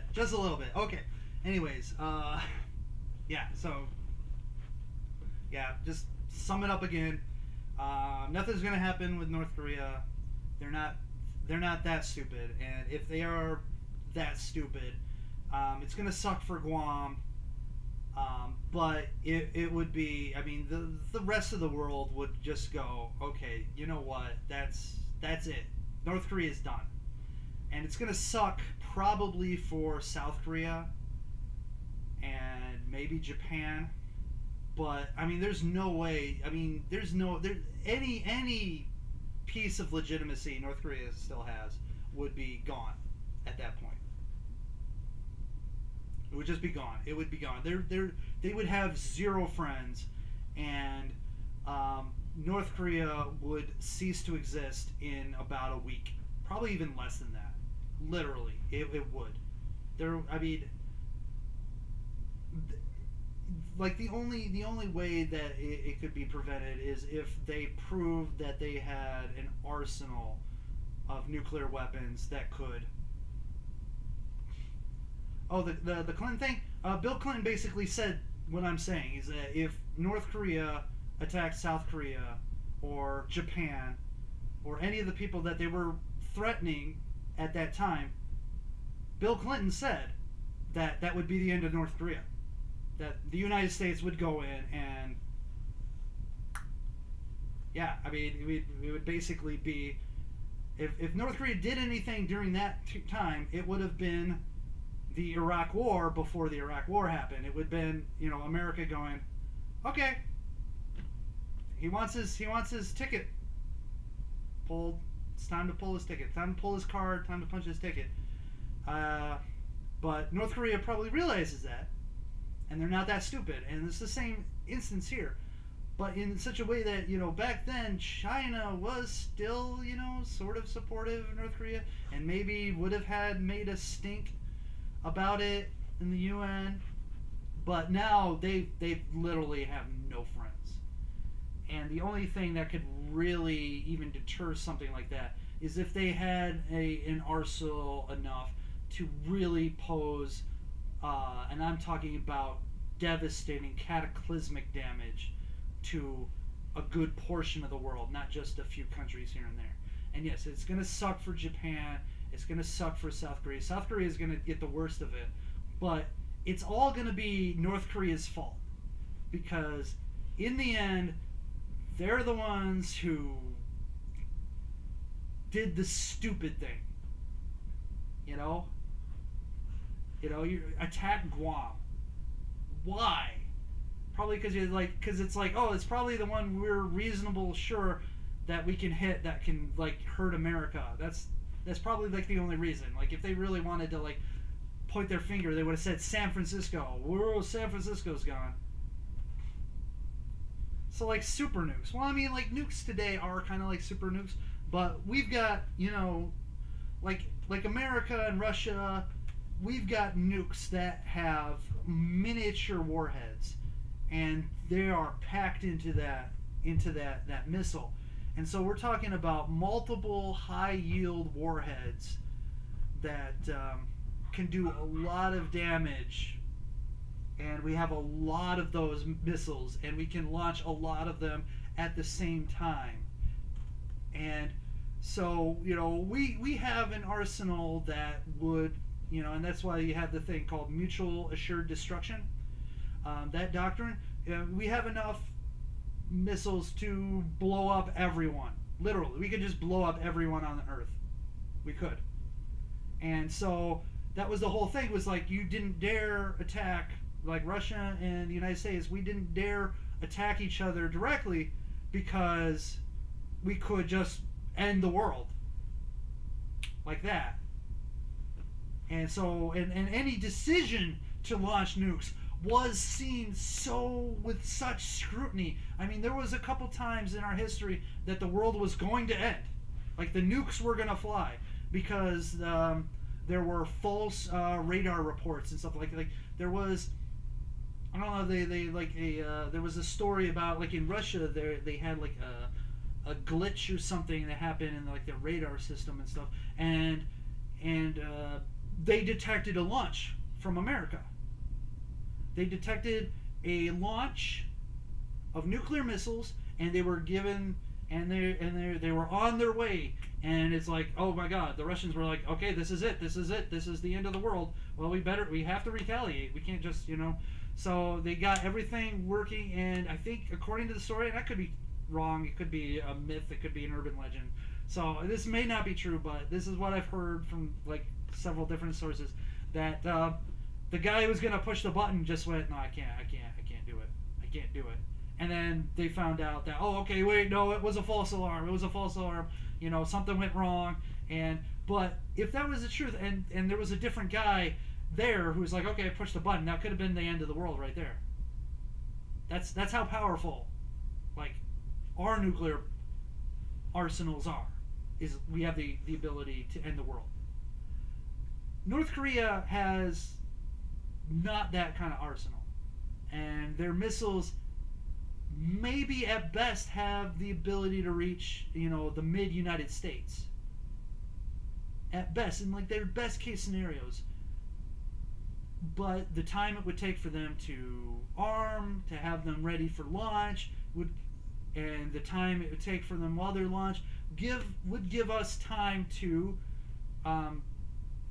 at least try to get people, figure out where it's heading, figure out the trajectory, get emergency evacuation settled. I mean, there's still going to be big problems, and there might not be enough time for everyone to get to shelters and things like that. But I mean, it's not like what would have happened between U.S. and Russia, where it was where are you going to go, where are you going to run, where are you going to hide, you're going to be dead, everything's going to be destroyed. And if you miraculously live, you're going to be radiation everywhere, and you know, what's the point of living then? You know, the whole world is scorched. So I don't think. I think North Korea is not that stupid. They're not that crazy. They're not that suicidal.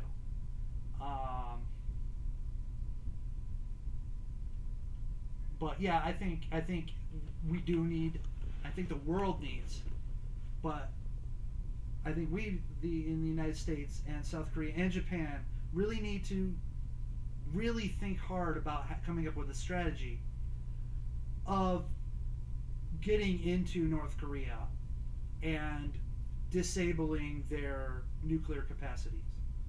I'm not talking about like full-scale army invasion. I'm talking about special forces, covert missions to find these places, mark them for destruction, send in some stealth bombers, and take them out. Because yes, it may get to a point where North Korea gets a large enough and sophisticated enough weaponry to pose that kind of threat to the world. And if it does come to that, then all bets are off.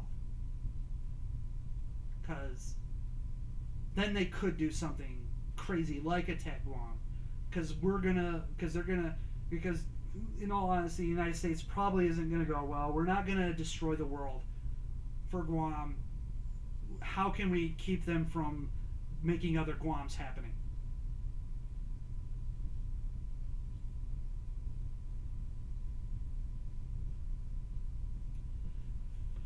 Yeah, I mean, that's the problem, though, is that Japan is an enemy of North Korea. North Korea hates Japan, and that goes back to World War II and before. And North Korea also realized that Japan is one of the United States' biggest allies, and so it would be a hurt to the United States. And I can see them as a retaliation, trying to do as much damage to Japan as they possibly can. I mean, South Korea would be the first, yes, but Japan, because of its close proximity, it's definitely something to be concerned about. And I mean, if it comes to that, you know, I mean, people are going to get hurt. Things are going to go bad. But I mean, if it does and Japan does get hit hard, I mean, the United States is there. We're there. You know, despite what, you know, Trump might have said about, you know, Japan pulling its weight and the thing about the security defense forces and stuff like that of Japan, self-defense force. You know, the United States we've got Japan's back. We've got treaties. We will be there to help them. That goes without saying. But yeah, we don't want it to come to that, and we don't think it's going to come to that. But you know, there's going to have to be a time that we have to deal with things. And I guess we were kind of hoping that maybe one of the leaders would eventually come to power that would be reasonable. That would be reasonable, that would be understanding, and would not be, you know, how they are now. But that seems to be less and less likely as the years go by. So, what do you think about Monster Girl? Monster Girl. So you're talking about that series where the guy, it's basically a harem anime, except with monster girls. Like one of them's like a lamia, the other's like a harpy. I think there's like a spider girl. I have read like a doujinshi about it, or maybe it was like one of the actual mangas. Just like, you know, like one kind of weird storyline. I've seen some of the stuff out there, but I have not actually watched any of the series. It does look intriguing. It looks interesting. But yeah, I haven't gotten around to actually like watching that at all. I mean, it's on my radar, but I mean, I've got such things pulling at my free time that it's hard for me to.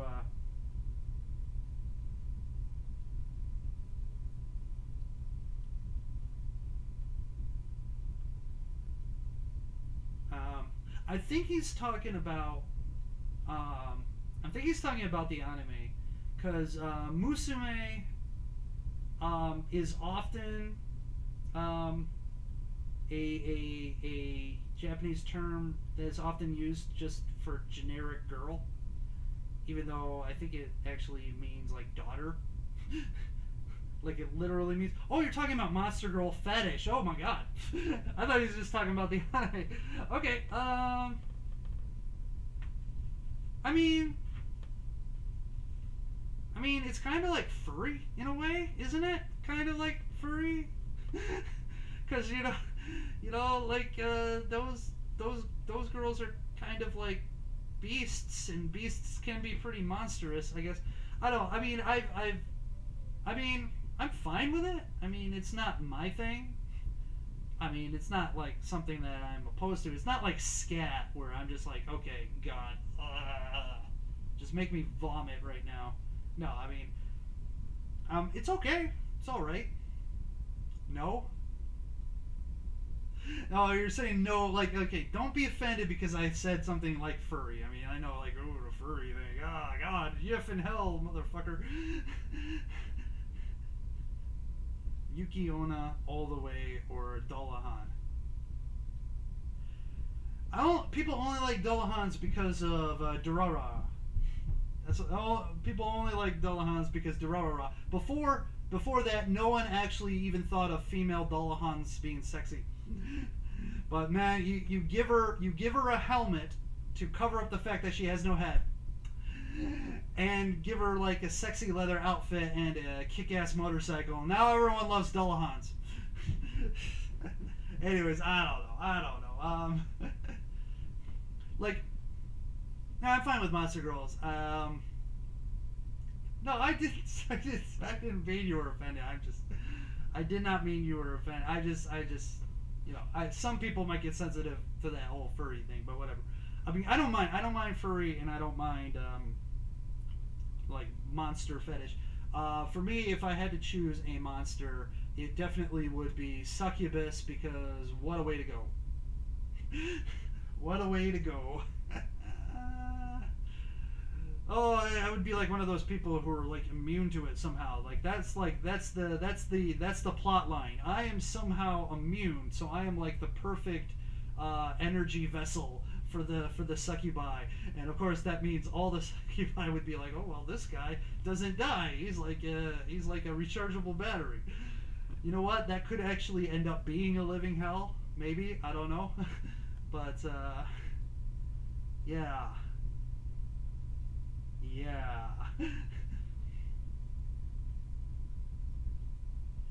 We're talking about how Monster Girl can have bug types.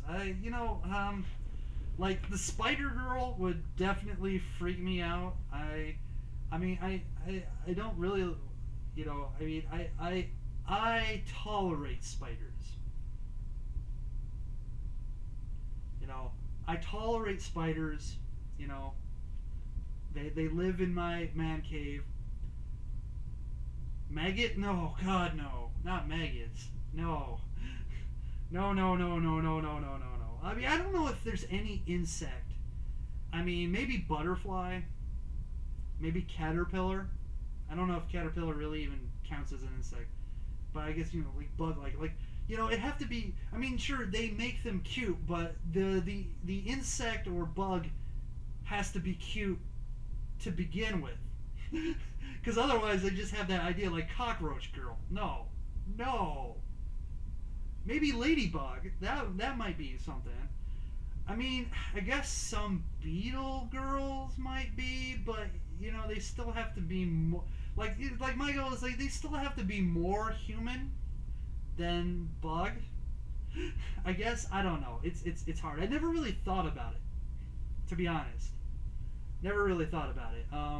But Grant Matsuda wants me to name my favorite tag in doujinshi. Corruption. Corruption has got to be my favorite tag. That is my fetish there. Corruption. Like corruption, mind control, mind break, that whole thing. There was something about, I don't know. There's just something about it. Like when I was young and I was watching like God, I can't even remember. Like I was like young. I'm saying I was like in my teens because that feels young to me now. When I was in my teens, my early teens, there was like this cartoon that I watched, and a couple of the female characters got mind controlled, and from that point, because like when it happened, I was just like completely turned on for some reason, and from that point, things like mind control, corruption, just the rewiring of their brains and stuff like that.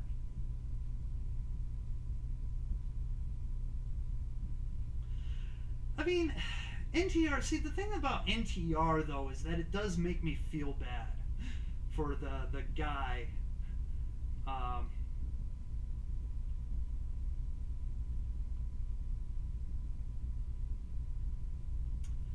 I mean, generally hentai is mostly nightmare fuel for women, but yeah, there can be some really horrendous things going on, but going with NTR, I sometimes just feel bad for the guy, because I mean, having your woman stolen away from you feels bad, and as a person who went through that, maybe it just doesn't. I mean, I don't know. I do feel kind of bad for the guy. I mean, there's like one of the best corruption doujin that I've seen was one that was based on what is that? Beat Angel Escalator. Based on that, and it's where she like gets like these cells were injected to her, and like Beat Angel Escalator is just like a hentai where she's like a superhero girl, and she's got like this angel system within her, and the way that she powers up is by having sex with this one guy, and that powers her up, and so then she got the power and she can attack. And anyway, so the thing is like this enemy can like manipulate people's minds, but they can't do that while she's like in her transformed state. She's immune to it. But so they basically got her to drain all her powers, so she turned back to regular human, and then he was able to corrupt, put the mind control corruption stuff into her, and then he got her to power back up by doing things, and that made the corruption thing permanent, because I guess that corruption stuff was temporary in that universe that they were doing. Anyways, it was like super.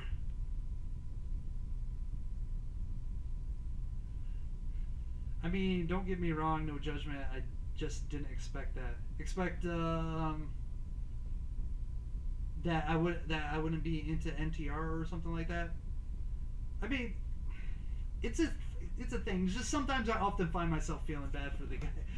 It's not like the fault of the genre. It's more a personal thing for me. It's not like I'm gonna be like, oh my god, NTR. Triggered.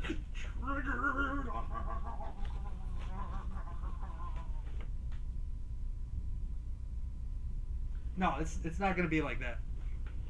Know your favorite tags. Oh, you didn't expect corruption as one of my favorite tags. Like I don't know. It's weird. It's weird. It's like I guess just the I guess I don't know. It's weird. It's just having the idea of being too like have someone just totally like 180 their personality or whatever. I don't know, like, just getting them tainted or whatever. Just for some reason, it's just it's hot. I don't know. It's like, having their will overrode just seems like something about that just I don't know. It just it. I don't know. It's weird. I don't know what it is exactly. Maybe it's like secretly me wanting to like be able to control everyone. Perhaps that's it. It's like I'm an evil puppet master. Soon you too shall be my puppet. I don't know. Maybe that's it. It's like I'm so not in control of my life that I want to control other people's. I don't know if that's some secret like background stuff. I don't know. It just is. Sometimes you can't explain it. Like people like there's like fetish where like people like pop balloons. Like they gotta get a topless chick popping balloons and that gets them off. I mean, I'm sure that guy has no real explanation. I mean, maybe like the first time he was like masturbating, someone popped a balloon right when he climaxed, and to this day, every time a balloon pops, it's like, he's equating that moment with that, and that just like sets him off. I don't know. I don't know what it is. I mean, it's just like an idea. Like, I don't know. It's weird. I mean, it's just like, some people like scat. I hate scat. I mean, it's disgusting. No offense, people. You can eat shit all you want. That's just not for me. But I mean, maybe something, maybe because it's so disgusting. That's what, like I'm doing something absolutely disgusting in my prim and proper, sanitized life. I don't know. I don't know. It's weird. I mean, like, come on, Grant. Is NTR your thing? I mean, why don't you tell me what your favorite tag is and see if you know why exactly that kind of is your thing, or is it? Or you just like me? You just happen to find that really hot. I mean, don't get me wrong. It's like, I won't like exclude like much anything. I mean, I love my tentacles. I love my tentacles. I love my girls of varying voluptuousnesses.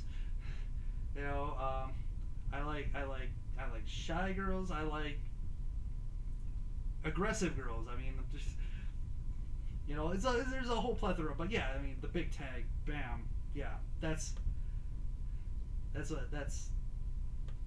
one of my things. I mean, so what's one of your favorite tags? Come on, don't be shy. Don't be shy. I've exposed myself figuratively on this stream. I want to see, what you might have. I don't know. You don't have to. You don't have to. Don't have to. Don't worry about it. You don't. But yeah, those are definitely, corruption, mind break, mind control. Those are my favorite. If I had to come up with another one, that would be, you like, no, no, no.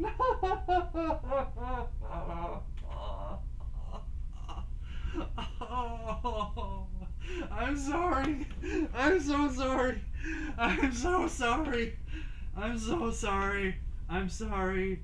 I'm so sorry. I didn't mean that reaction, but oh my god. Oh my god. I'm sorry. I'm sorry. I'm so sorry. I'm sorry. I'm sorry. I'm sorry. I apologize. I apologize. That was very inappropriate of me. I am sorry. I am really sorry. I'm not going to tell you what set me off there. No. Well, A, you can't have vanilla and some of that other stuff in there. I mean, I guess you technically could. But for me, that wouldn't be vanilla because you've added this piece of spice to it.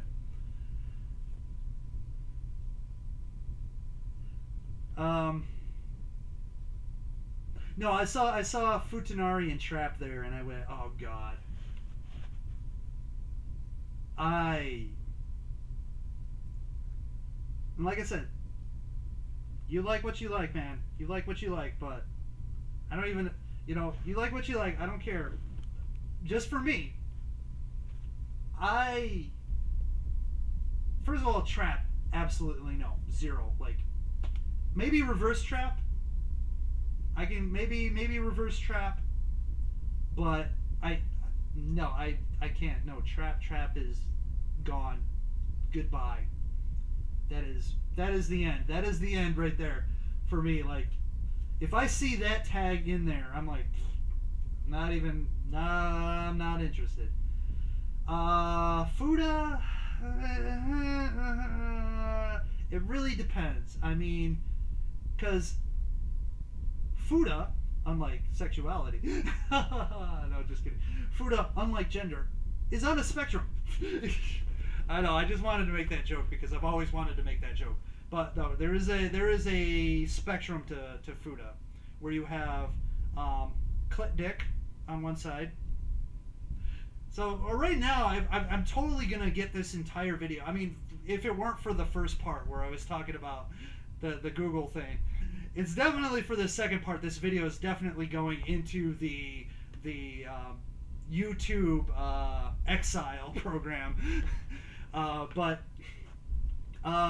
So clit dick, which is fine with me because she's, they just made that part of her anatomy larger and able to go into certain things. Fine, that's fine. I can deal with that.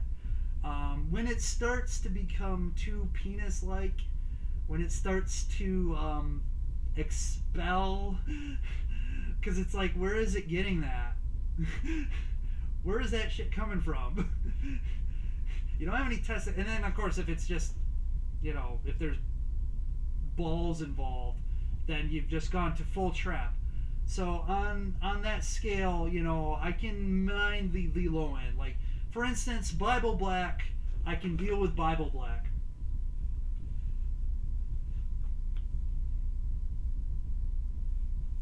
Fudabu? Never watched it. Oh boy. I don't know. I just say like Bible Black. That level, I mean, even though, it, like, let me, okay, this is, I think this is the perfect example, okay? The first Bible Black, now you have to know Bible Black and the other parts of that series, but Bible Black, the first Bible Black, I was fine with. I'm okay. Definitely not what I wanted, but I was fine with it. I could survive that. Bible Black New Testament, when they had the two going at each other at the same time, or whatever, or even better, Star Jewel. I don't know if you know Star Jewel. That's another one. That got a little bit too dicky, if you know what I mean. Like, look, and I've said this before, like when we were talking about that transgender thing about saying no to them is like being bigoted, saying like I'm not gonna have sex with you because you have a dick. That, like, I am not a dick person. I'm not. I am not a dick person. No. So the fact when you get too many dicks involved, it's just not attractive to me. It's not a turn on. I mean, they're like for instance, like in some instances you put yourself in the position of the woman who's got the thing. All right, so you can put yourself and relate into that aspect there. But when someone's getting done and something's flopping, or no, that's a turn off. That is a tree in the woods falling down and crashing to the ground. That's what that is. That is what that is. That I mean, and like I said, like, you know, people like it, and a lot of people do. No problem, no problem. It is, however, a little bit gay. I'm not gonna lie, it's a little bit gay. It just reminds me of this video I watched, where, and I'm like, look, and like, that's not a bad thing. That's not horrible. Okay, don't get me wrong. I'm just saying. So there's like this video, and there's like these two guys are in the office, and the one guy's like going, "That's like gay. That's totally gay." He's like, "Come on, what are you talking about?" And he's like, some other guy walks in and goes, "Hey guys, what you talking about?" He's like, "Okay," and the one guy goes, "Okay, dude, I'm gonna tell you something. You tell me the first moment that it's gay." He's like, "Okay." It's like, okay. So I'm at this club, and I find this really hot chick. He's like, okay, and she's like really awesome, and she's got like, the curves and stuff, and we dancing and stuff like that, having some drinks, she's grinding out, it's like real good. He's like, it's okay.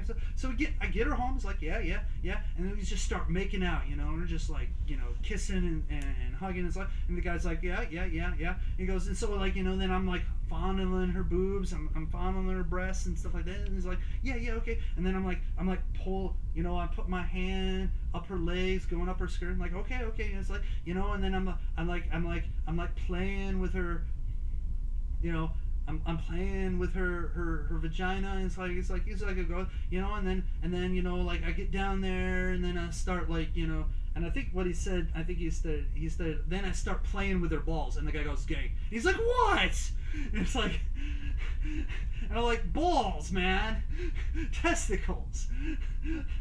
That is also a deal breaker. But no, I'm saying, like, I find that funny. Whatever. It could be the most offensive joke ever, I guess. I don't know. Whatever. I found that funny. Sue me. Whatever. I don't care. But yeah. So I don't know. It's just when I see that, I'm like, that's one of the things that I don't like because if you do go to a certain place on the internet called 4chan, and if you are looking at boards for certain types of content, I'm not saying that I do, but on occasion it may happen. Oh, and by the way, in your Aki Sora, you made a joke when Kano was about to cut Sora's dick off and attach it to herself, and you've said you've seen that in an anime. If that's true, what was the name of the anime? Oh God, I can't remember.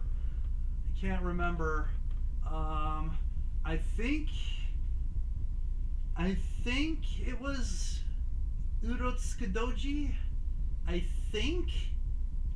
All I remember is that there was this demon penis thing, and they cut off this one guy's dick, and they like put it on, and I think it was like Urotsukidoji 2.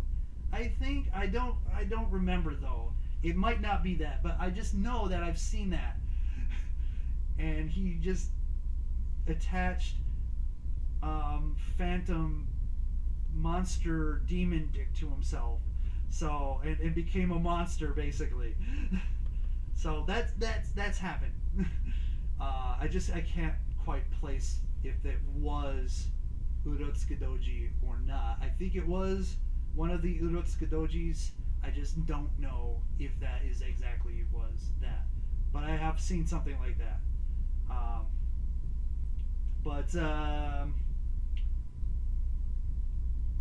Yeah. But yeah, like that kind of threw me off. But like going back to that, I guess. You go to a certain website. Unfortunately, if you want a thread of corruption images or mind control, you have to go to this board called D, and unfortunately it is primarily filled with futa, and it is one of the sad things because sometimes you can't tell when you click the thumbnail. Well, when you click the thumbnail and then all of a sudden you're like,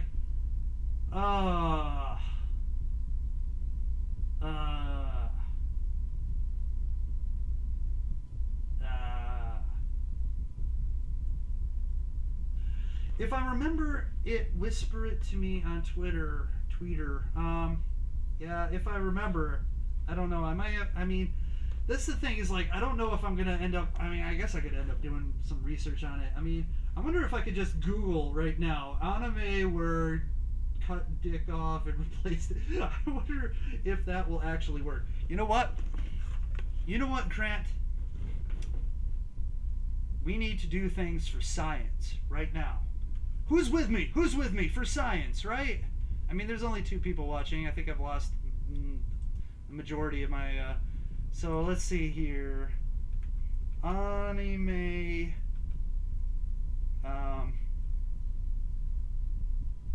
cut off dick and put on monster dick.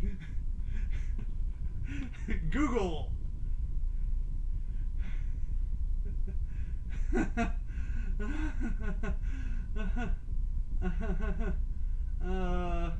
The 10 greatest severed penis scenes in science fiction.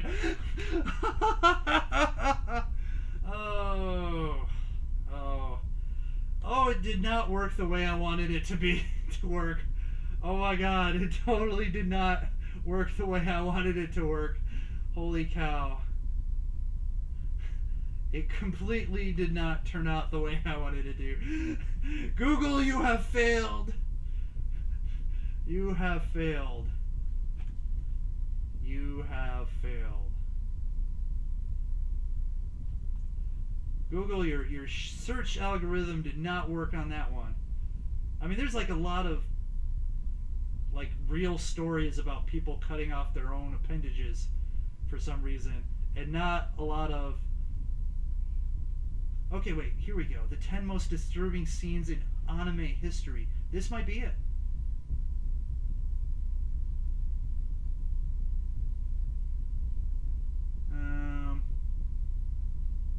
Yeah, I don't know. Oh, yeah, I don't.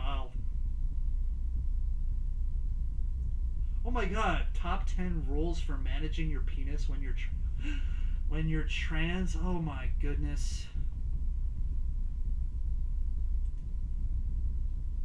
That is first world problems right there. Penis management. Why did we do this? You did it. You see, look, I was gonna be the martyr. I was gonna do that. You didn't have to do that, Grant. I was just gonna do that. But yeah, thank God I did not hit the images tab. Thank God I did not hit that images tab. Oh my goodness. Thank goodness. Oh my God. But yeah, that was a fail. That was a fail. I'm gonna have to like refine my search techniques for that. But holy cow, we've just gone way weird with this one. Way weird. But anyways, holy cow, it's like 2.5 hours. It's almost 6:30. What else did I want to talk about? I mean, there's like this real quick story about this college professor. This college professor put in his syllabus for a couple of his classes this guide for when it comes to grading, and it kind of just shows what's gone wrong with America and schooling in particular, where he says that, you know, and I'm paraphrasing, but in the syllabus it's saying that all the tests are going to be open book, open computer, open smartphone.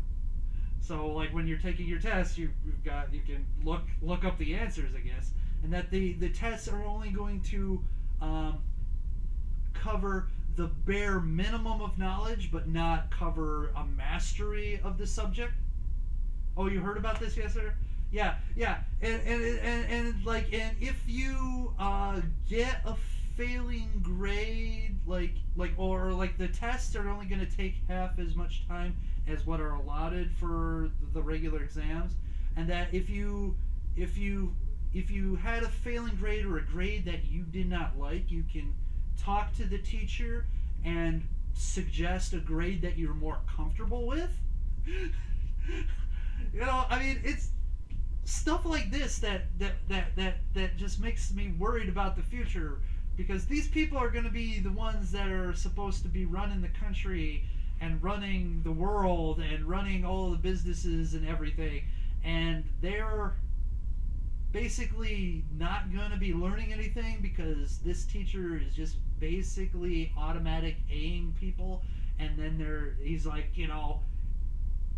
try to study and take the test, but I'm going to give you every opportunity to get an A without actually having to know anything about what's going on. I mean, that's just ridiculous. And of course, this got out, and the school found out about it, and the school made the teacher remove that from his syllabus. However, I didn't hear anything about them going to be scrutinizing his grades that he's giving people, or checking. I mean, maybe they're going to audit his class now, and maybe they're going to look through some of the tests, maybe, and be sure that he's actually scoring them and keeping up academic standards. I mean, I bet you all the football players, all the people on the football team take his classes because they're like, he's a A, right? But yeah, it seems like it's that trophy mentality, you all get a participation trophy. The achievement is getting cheapened because no one's working for it anymore. I mean, and you're creating people who are expecting things to just be given to them, and that's a bad idea, because when they get into the real world and people don't give them things, and that they have to put effort and they have to actually have knowledge and use knowledge and actually learn and apply that knowledge, they get in for a rude awakening. And so I definitely wanted to talk about that, because that is just crazy. I mean, grading on a curve is one thing.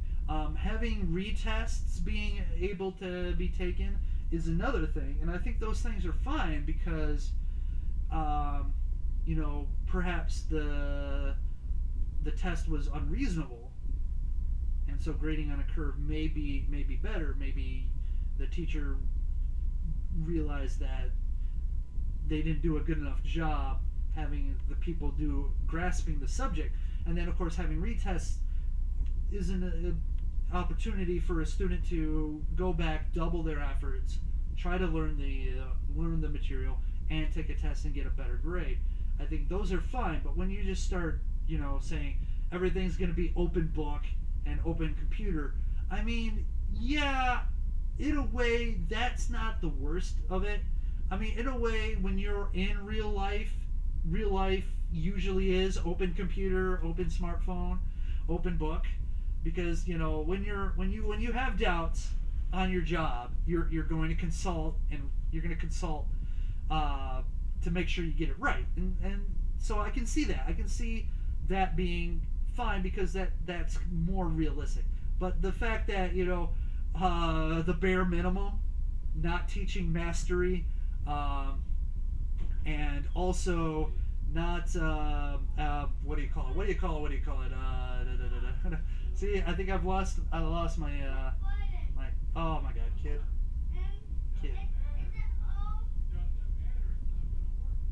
Oh man. Nephew stuff. Anyways, now where was I? The point, shit. But the point of renegotiating your grades based on what you feel you deserved, that's definitely the line there. That's definitely, you've crossed it. You can't reasonably explain your way out of that one. Let him on stream. I'm sure his mom would probably have a problem with that. But, I don't know. He's definitely precocious. Very, very precocious. But, anyways, we don't want to, like, expose him to the conversation of, especially Futa. That's definitely not something I want to be explaining to his mom. Like, so how did he learn the word Futa? Well, you see, he was on the stream while we were talking about that, and that would just be horrible. That would just be horrible. That would be the end. Anyways, but yeah, it's going back to that teacher. I just, like, you can make a case for those other things. Yes, you can. And, you know, I can see the case for those other things. But the fact that, you know, if you can renegotiate your grade if you feel you deserve something else is just stupid. Because, A, people can really take advantage of that. And B, you know, you could put in a lot of work and still fail because you failed to grasp the concept. And it's not about how much work you put into it. It's about knowledge of the subject and your grasping of that knowledge and your application of that knowledge. And that is what the determining factor should be on the grade. And if you cannot do that acceptably, you should not be getting a passing grade. You should not be getting an excellent grade, like A, for that type of stuff. So yeah, that whole part just cheapens the whole thing. So yeah, that's just dumb. That's ridiculous. So anyways, I don't know. I should probably end the stream because my voice is starting to get a little scratchy. I still had like I had so much stuff here because, well, A, it's been a couple weeks. But I've got the story about Sony going on the warpath. No A for effort. Yes, unless the goal of the class is effort. Wait, what would you do if you were in a zombie apocalypse? I would die. That's what I would do in a zombie apocalypse. I would die. I would probably die. I am not a camper or a survivalist.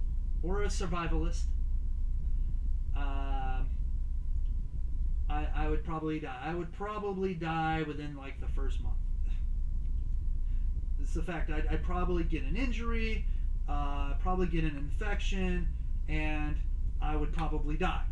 You know, I mean, I'd probably break my glasses, and without my glasses, I'm as blind as a bat, you know, and probably die. I'd probably end up starving to death somehow. I mean, you know, this whole fantasy thing, it's like I'm being very realistic here. I mean, yes, like, you know, like the fantasy thing is like, you know, getting hauled up in like, you know, a grocery store or, you know, defending like the mall, kind of like Dawn of the Dead, you know, and making like a fortress out of it, and like living there and having like a portable generator and using that, or having like The Walking Dead, like having a gated community with solar power and things like that. You know, that's all fine and good. That's fine. That's good fantasy work. But no, most everyone's gonna die. Most everyone's gonna die. They're gonna be completely unprepared. They're gonna end up shooting themselves with the guns because they have no idea what they're doing with guns. They're gonna end up shooting other people. I mean, the first time a medical issue happens, there's not gonna be a doctor around. You're gonna be fucked.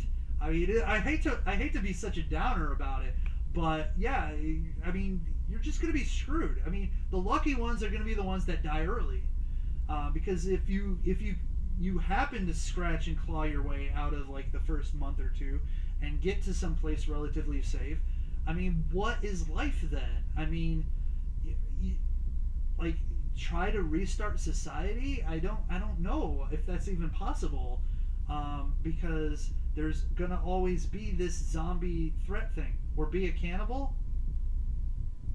But then you have to kill a bunch of people. and then you have to eat them. And you know, that mentality might sound easy to say right now, but when push comes to shove, are you going to kill a fellow human being and eat them, knowing, you know, I mean, like, psychologically, are you even prepared for something like that? I mean, there's a difference when you're desperate, and you're not desperate yet. At the beginning, you're not desperate. I mean, I don't know. I just, even when you're desperate, you know, you're not talking about killing people. You know, you're waiting for them to die or something and then go cannibal. That's usually what happens in those instances, is that, you know, they eat their dead because there's no other food around, but they don't go around and they kill someone just so that they can eat them. I mean, that's some rough stuff. But yeah, I mean, psychologically, I mean, will you even be together with it? I mean, the amount of insanity that would probably grip you, with the realization that the dead have come to life and that the world as you know it is done. I mean, I'm sure there's going to be a lot of people who are going to probably end things themselves, if you know what I mean. I mean, so the honest answer is I'm probably going to die. I mean, sure, I'll probably try to put up a fight because, you know, the will to live is definitely, you know, strong, but I mean, it's gonna suck. The zombie apocalypse is going to suck. Yes, I mean, some people would do that cannibal stuff, but I'm saying that your regular average Joe person, no, probably not. And it's going to be horrible.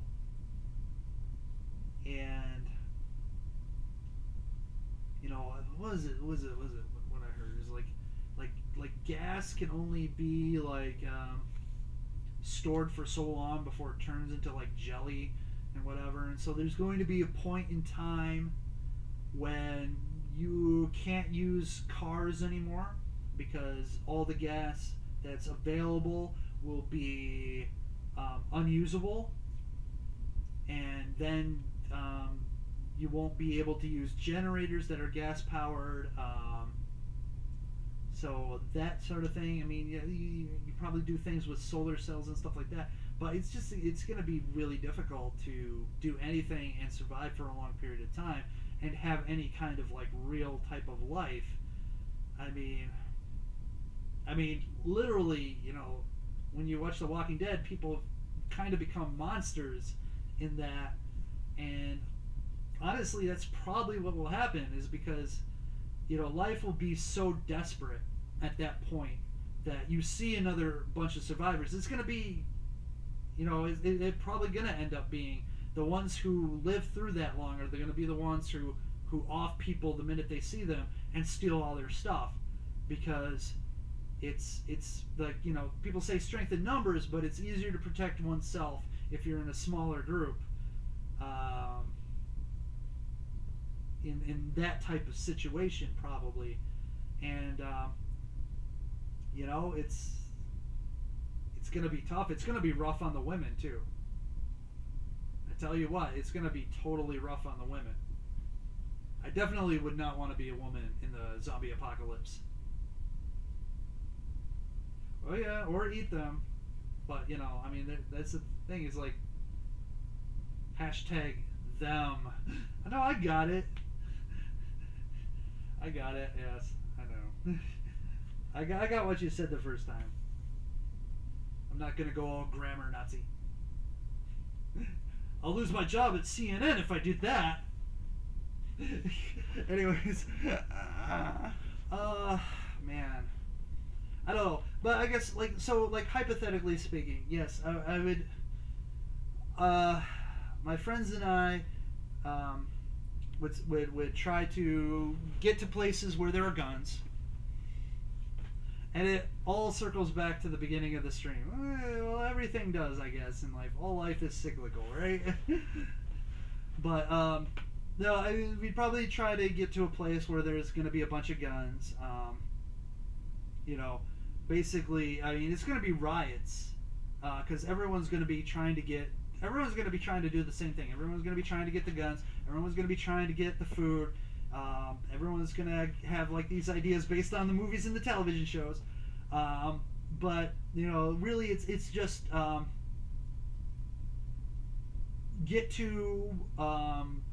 get a lot of supplies, and then try to make your way to a place that is relatively isolated and uninhabited.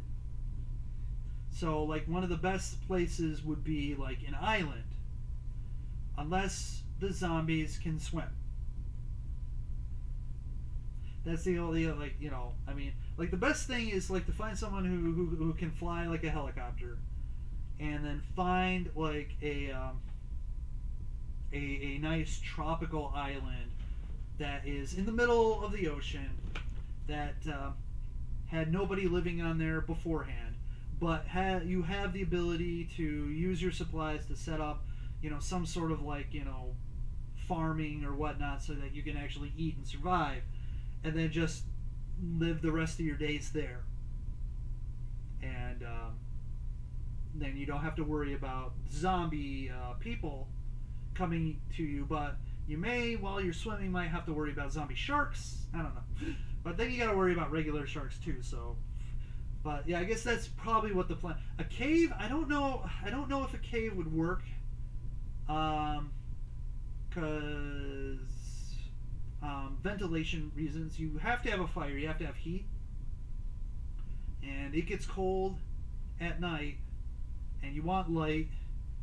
And yeah, sure, you have only like, you know, and cave systems can actually have multiple entrances and exits, and it's might be hard to defend if it has multiple entrances and exits and random zombie can like walk through. I don't know if I would do a cave. I mean, I guess it could work if you knew the cave, if you knew it only had like one entrance and exit, and you can easily defend that and things like that. Something like Day of the Dead, like the mines in there, like gypsum mines or something like that. You can make fungus to eat in there. Wow, you can make fungus to eat and make fungus to get high too. But I don't know if I could like just live off mushrooms, because don't they need to like? I mean, I guess you're shitting, so they can live off your shit. I guess there you go. But yeah, never go to a crowd place like a mall or store. Then you'll run into a high school of the dead situation on the bus. True. However, I would like to run into a high school of the dead situation with beautiful ladies who I hope like me. I would like to run into that situation, because oh man, what's her name? The one with the pink hair, with the pigtails and the glasses. Right? Does she have glasses? No, wait, she doesn't. I can't remember her name. Whatever. Anyways, the pink haired girl. Yes, or the dark haired samurai chick. Those two. I'll be sad. I'll be happy. I can die happy. What if there are zombies? What on the island? We just kill them all.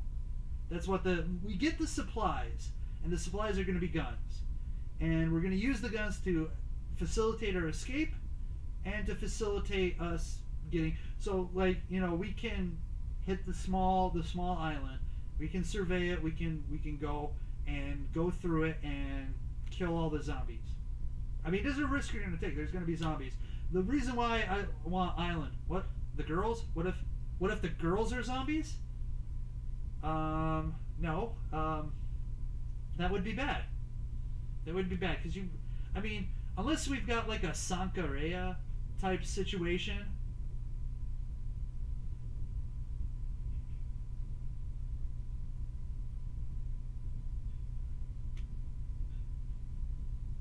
Well, I mean, like I said, like if there are zombies on the island, we would have to deal with the zombies on the island. If there were too many zombies on the island, we've picked the wrong island. But I mean, there's going to be zombies everywhere. but what I would say island is because temperate climate. Yes, you're probably going to die to a hurricane maybe, but that's the chance you're going to take because it's better than going up north because up north you have to deal with freezing to death, and that is definitely a concern. And you can like an island is relatively easier to defend, and it would be so much harder for zombies, even if they were able to swim, to get there because the salt water is going to help the disintegration of their bodies, and by the time they would be able to get there, you know. But anyways.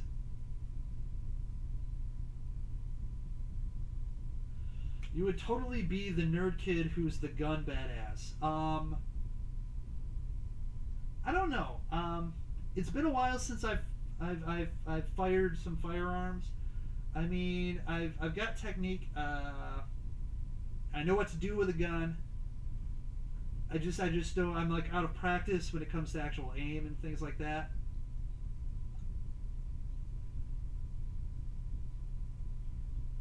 Now, if you're now, yeah, I try to be badass.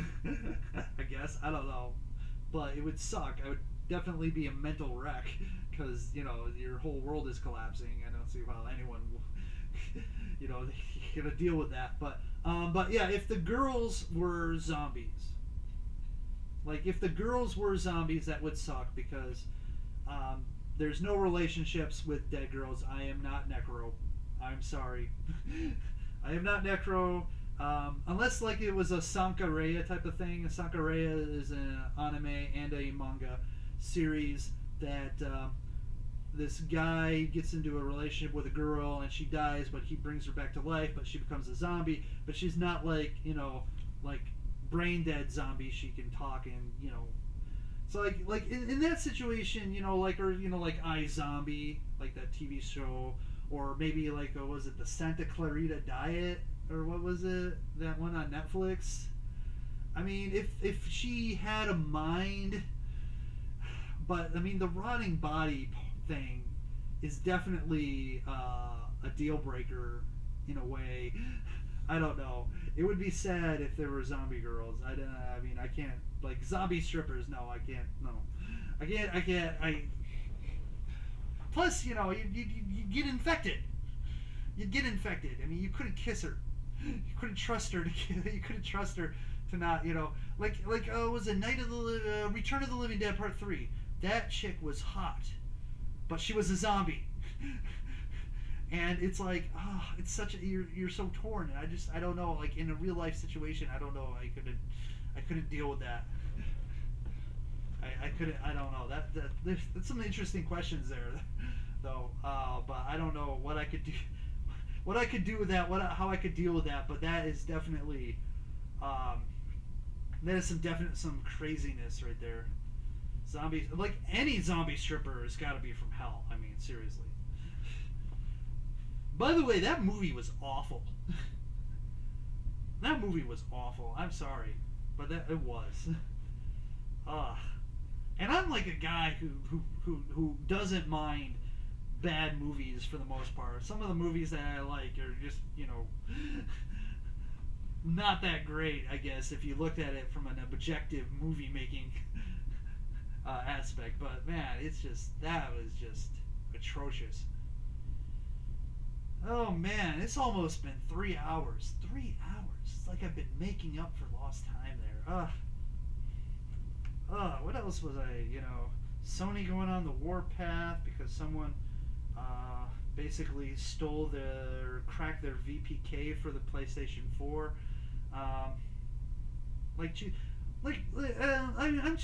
Cheese can be good. I'm saying like awful, like as in bad plot, mediocre acting. Like sometimes like awful acting can be great. But yeah, I mean, I guess cheese awful, I guess, is in a way. Let's see. Was gonna talk about Steam removing the movie House Party and then reinstating the game House Party. Steam removed it, and then they were going to they brought it back but censored. I was going to talk about the It trailer. I was going to make fun of the hashtag No Confederate hashtag that was going on Twitter because of the HBO series that they were going to make called Confederate. I was reading through that hashtag. It was hilarious. But I might save that for next time. I'm going to talk about the Angry Joe controversy. I was going to talk about this CTE study was released, and the media has like overblown it, and I was just gonna, just some stuff about like people don't trust the media, and it's for reasons like that story, and also for like the Google manifesto, because they put it as his anti-diversity memo. That was like the big thing on all the news outlets, and that memo was not even anti-diversity. That memo was just saying that we were going about it the wrong way. But like the news sites and what took out all his references and everything. So yeah, it's just like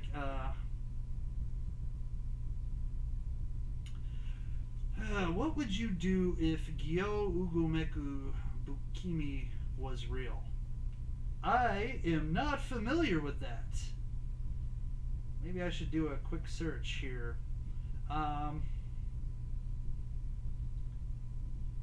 Because yeah, I am not familiar with that, so I'm not sure what I would do if that was real.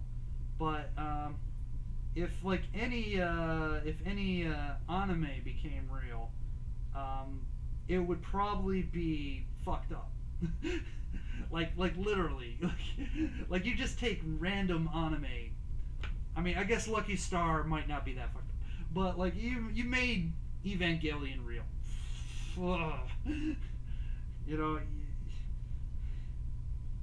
So what is this?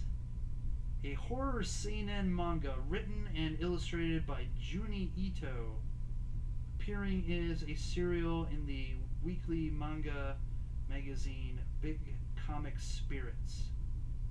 Wait, is that the same guy who did Tomie and Uzumaki? It's about a zombie fish being controlled by robots that kill humans and turn them into zombies. I love the concept. Zombie fish being controlled by robots turning people into zombies. That's kind of hilarious. Dude, I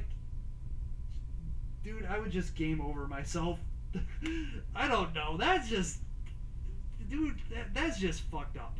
But yes, it's the same guy who did Uzumaki, and because I like Tomie and I like Uzumaki.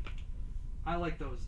They're creepy and weird and messed up. And I actually have Uzumaki, the movie, the live action movie that was released in Japan. I actually have that on DVD. And or do I have it on DVD? Oh no, wait, maybe I rented it. Oh no, I might not have it on DVD. Oh no! You're right, I don't. I rented that shit. Now I gotta find that, because I actually enjoyed that movie. But yes, I never did actually buy that. I only watched it. Whatever, it's an interesting movie. Of course, it's not as good as the manga, but whatever, what is. But I'm just saying, I just like that whole creepy, messed up spiral thing. But and Tomie, once again, I've got like I don't know if you've actually checked it out, but one of my 31 Nights of Halloween Horror, I actually reviewed all of the Tomie movies, all of them, from Tomie to Tomie Unlimited, I think was the last one. Yeah, I don't know. Have they made another one since then? Because it's been a couple years. But if you haven't checked them out, I've got reviews of all of them.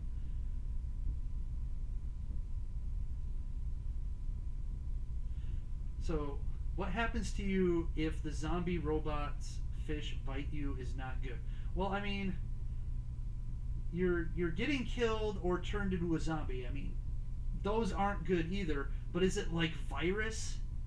Is it like virus where they're like, you know, you like virus, like that thing, you know, they're cutting you into pieces and robotifying. I mean, it's like the early version of the Borg. Virus. I don't know if you Virus was a comic, and then they made a movie in like the late 90s, I think, late 90s or early 2000s. It was in the 90s, I think.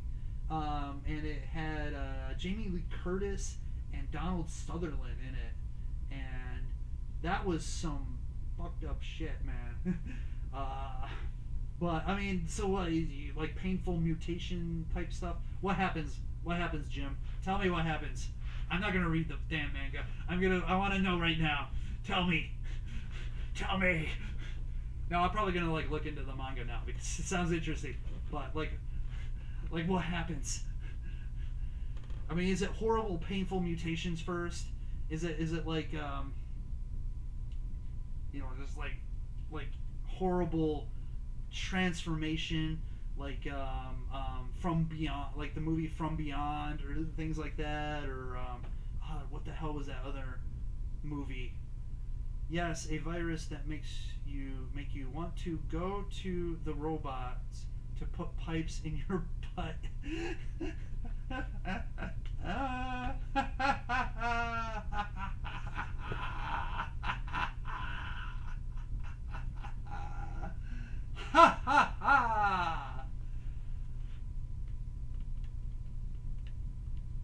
You know, there might be some humans who will volunteer for that.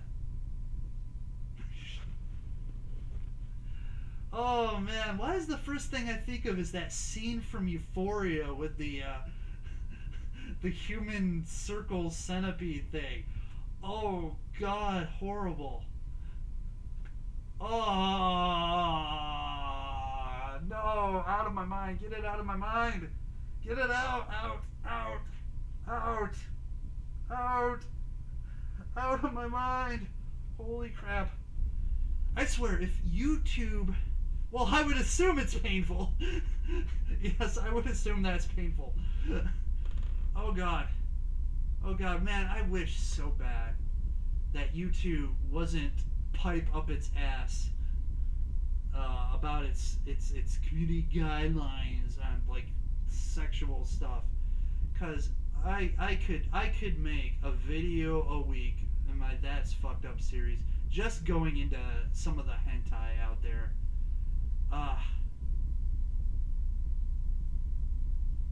Yeah, rotting from the inside, yeah, but once your internal organs, you know, go at a certain period, you're the rest of your body just fails. But yeah, I mean, I would have infinite content to just put out videos, boom, boom, boom, and if I could, like, you know, be able to like get at least a little bit back from that effort, I could totally just, like, you know, grow this channel and make better use of my stuff. I would get a better camera, get a better internet, and have like way better production. But alas, man, if only, like, you know, YouPorn like allowed you to monetize, I could totally make a channel on YouPorn or Pornhub or whatever. And, like, you know, I mean, like, because all my stuff is definitely not fat material, but they probably wouldn't have an issue with me talking about stuff like that. Oh god. Yep. But, you know, hey, there's that minds experiment again. I don't think I could put, like, you know, like, straight up, but man, it's definitely gonna be interesting to see what happens with minds there, I guess.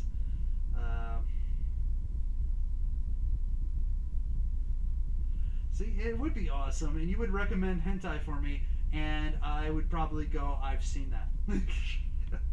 Because I've seen a lot of hentai. Oh my god. One of the best moments too, like Wired does videos on YouTube, and what they do is they'll get famous people to answer questions from the Google autocomplete. And one of the things was, does Samuel Jackson like anime? And he goes, yes. And then he said, hentai too. I'm like going, yeah, man. Yeah.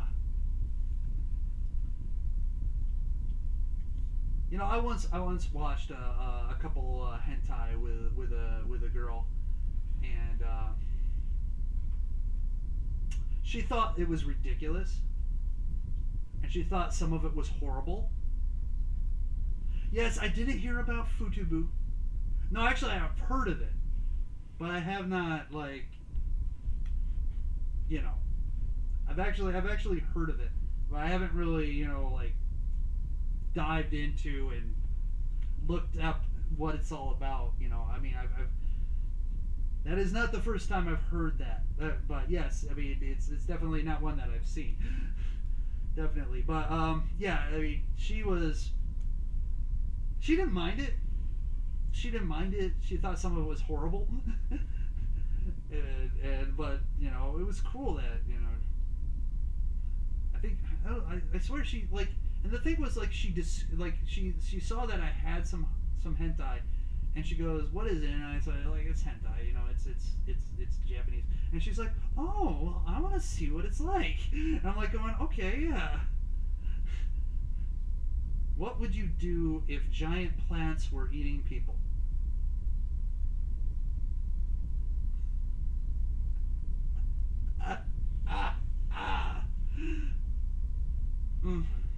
We stopped on episode 3.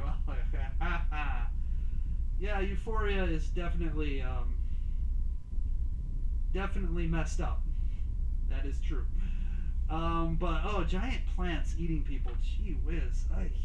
I have no idea what I'd do. I mean, it would be like horrific, and I would probably also die. I'd probably get eaten by a giant plant, because where in the world can you go where there is no plant life that you can easily live? I mean, are they mobile giant plants? Do they, like, move around? Or, like, I mean, can they, like, move from city to city? Or is it just, like, a certain tree decided to become man-eating? I don't know. I guess it really depends.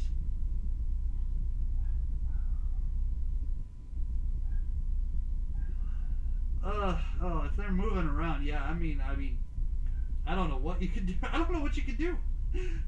I don't know what you could do. I mean, like you know, I'd have to get to an, like, because you need to eat, and that requires planning. And does that mean, like, any plant can become that gigantic human-eating plant? I mean, are there spores and seeds flying through the air so that even if you have a relatively clear area, they can sprout up and get you? I mean, I think you're screwed at that point.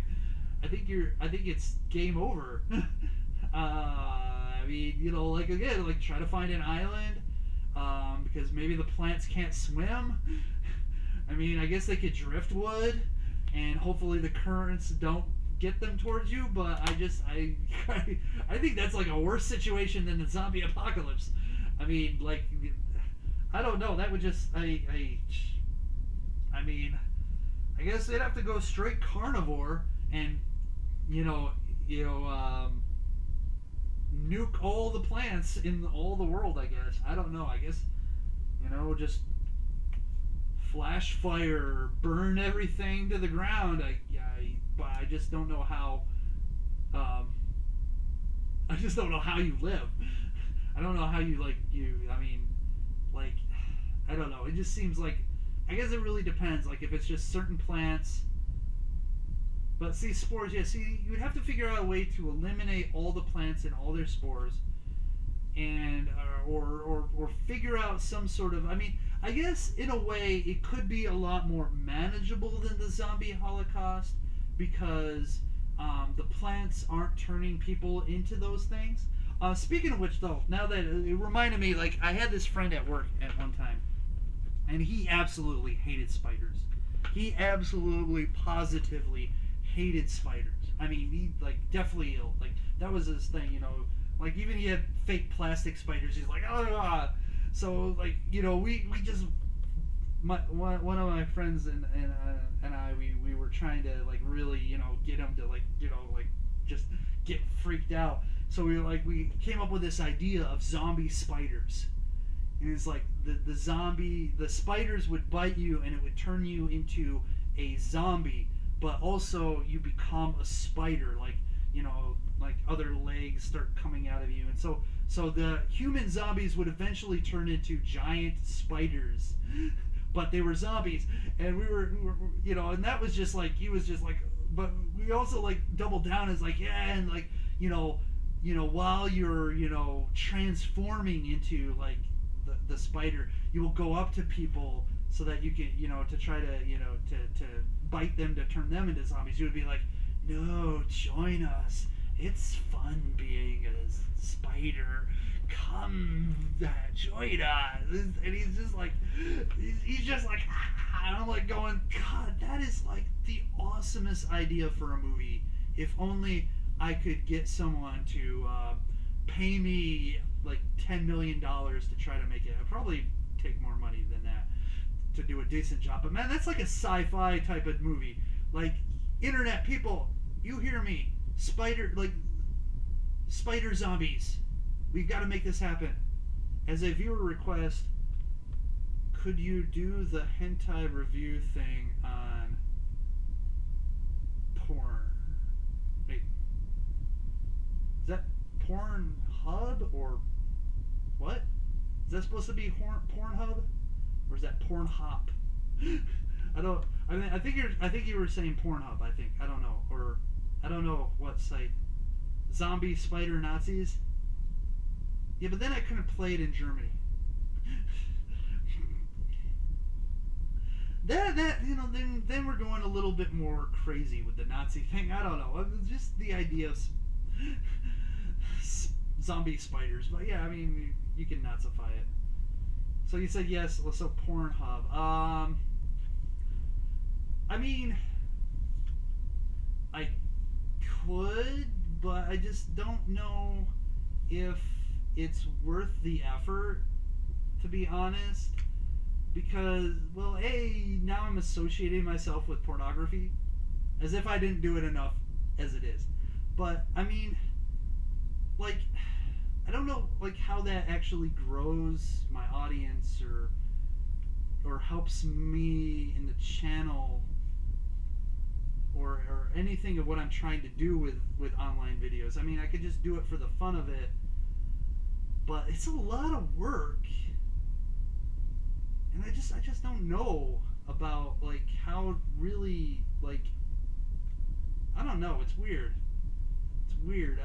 It's an interesting idea. I mean, I wish I could, like, I just wish there was a place that was legit, I guess you would say, that wasn't like Pornhub is just. I mean, maybe Pornhub could become the next YouTube if they decide, look, we're gonna have a section outside of porn, and kind of have a model like that for creators. I mean, it's a possibility they could see an opportunity and do something like that, but I just don't know how they deal with like copyright and things like that, because definitely reviews are fair use, but I just don't know how they deal with like fair use and copyright and things like that. I'm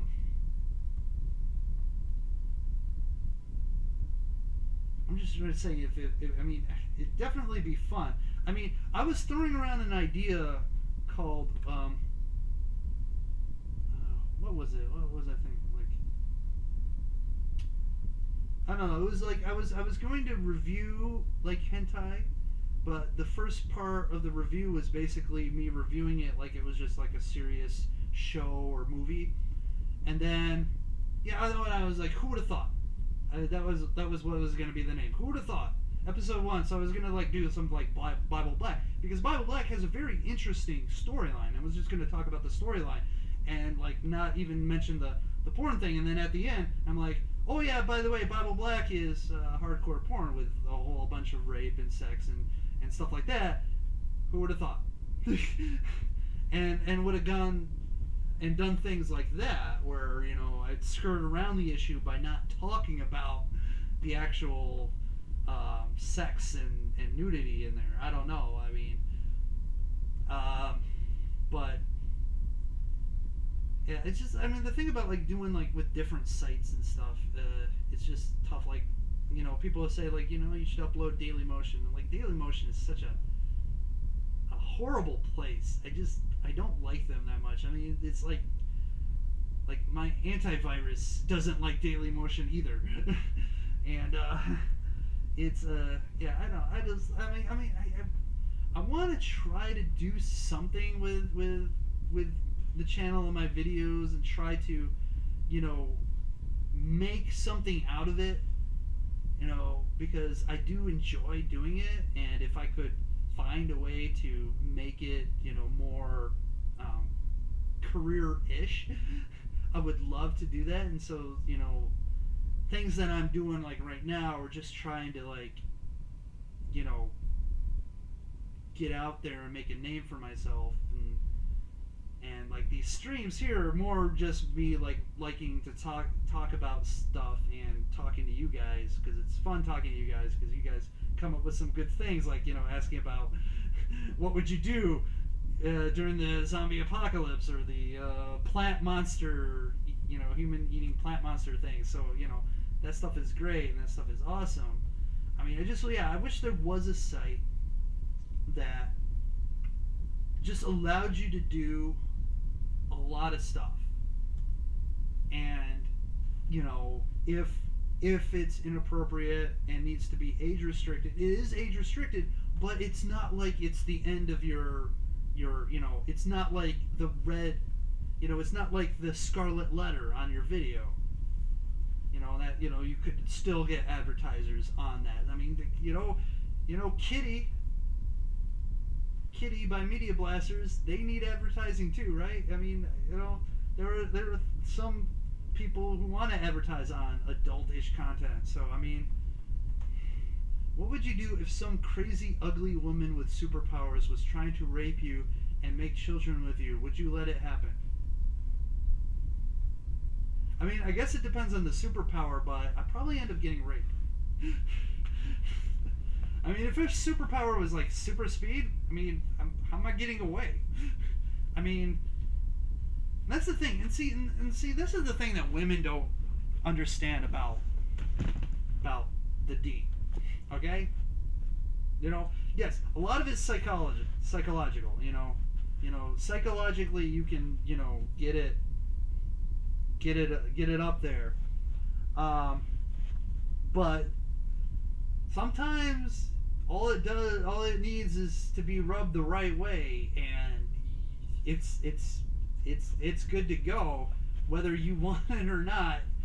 You know, so I mean, so like, you know, because, you know, women, someone has this idea like how can a man be raped by a woman? That's like impossible, because if the guy is up, that means he's willing, and that's not entirely true. Sometimes you're up for reasons not because you're sexually aroused. Like, for instance, you wake up in the morning and it kind of sucks because you have to take a piss, and you gotta wait for things to calm down before you can do that. But yeah, so I mean, yeah, if it's stimulated the right way, you know, intentional or not intentional, wanted or not wanted, it's gonna do its thing, and then, you know, it'll be easier for that crazy ugly chick to rape you. And if she's got super speed, I'm probably screwed. If she's got super strength, I'm probably screwed. For superpowers invisibility, I mean, I might be able to fight her off because she doesn't have super strength or whatever. I don't know. I'm probably getting raped. That's I mean, that's the thing, you know. He just can't. Yeah, I mean, that's the thing, you know. I mean, she can transform into people and turn into a big meat monster. Well, I'm probably getting raped. If that's the case, I'm probably getting raped too, because, you know, I mean, I'd have to be very suspicious then. You know, I mean, I'll have to be very suspicious if a beautiful woman is seducing me. I'll have to be suspicious. I mean, obviously that doesn't happen in real life. Beautiful women don't come up to me and seduce me, so I'd have to be suspicious. But let's say, you know, I'm at the club. We have a few drinks, and this very beautiful woman comes up to me, and she's like, "Oh yeah," and it's like, and we get to her place, and she gets the clothes off, and she's like working things, and then turns into the meat monster. Whatever. Well, you can kill it with fire, but you said you could transform into people. So I don't know it's the meat monster until it's too late, right? Or do I know it's the meat monster first, and then she transforms, and then I just have to be suspicious of everyone, and then try to bait her into transforming so that I can kill her with fire? I mean, I don't know. I think I'm raped. I think either way. I mean, if I know she's after me, then I'm suspicious of like those type of attempts. Then I guess I could prepare for it and have like the flamethrower ready if need be, like the you know, and if the girl's like too hot, yeah, I mean monster first. So yeah, so if like the hot girl's like coming up, let's go to your place, and she's like, what are you doing? It's like, oh, it's just a flamethrower, I need it. And she goes, no, leave the flamethrower out of this. I'm like, well, no, I can't go down without the flamethrower. I'm sorry, baby. You want some of this, you got to deal with the Flamewaffen. The Flammenwaffen. Okay, oh my god, it's super late. It's almost 7:30. I've got to end this. It's definitely time to end this. It's been great. It's been really cool. Then you know you'd be committed for murder. Well, no, because I'd have to wait for them to turn into the meat monster and then burn them to death, and then I go, look, it was a meat monster that was bent on raping me. I don't know. It's tough, but yeah. But yeah, guys, I've got to call it. It's been great. It's been awesome talking to you guys, Jim, Grant, everyone. You guys have a good day, have a good evening, have a good weekend, and I will see you next time. By the way, go to Twitter, follow me on Twitter, because I'm gonna start tweeting out my plans for my streams. Like today, I tweeted, I was like, hey, I'm gonna stream at 4 p.m. Eastern Standard Time.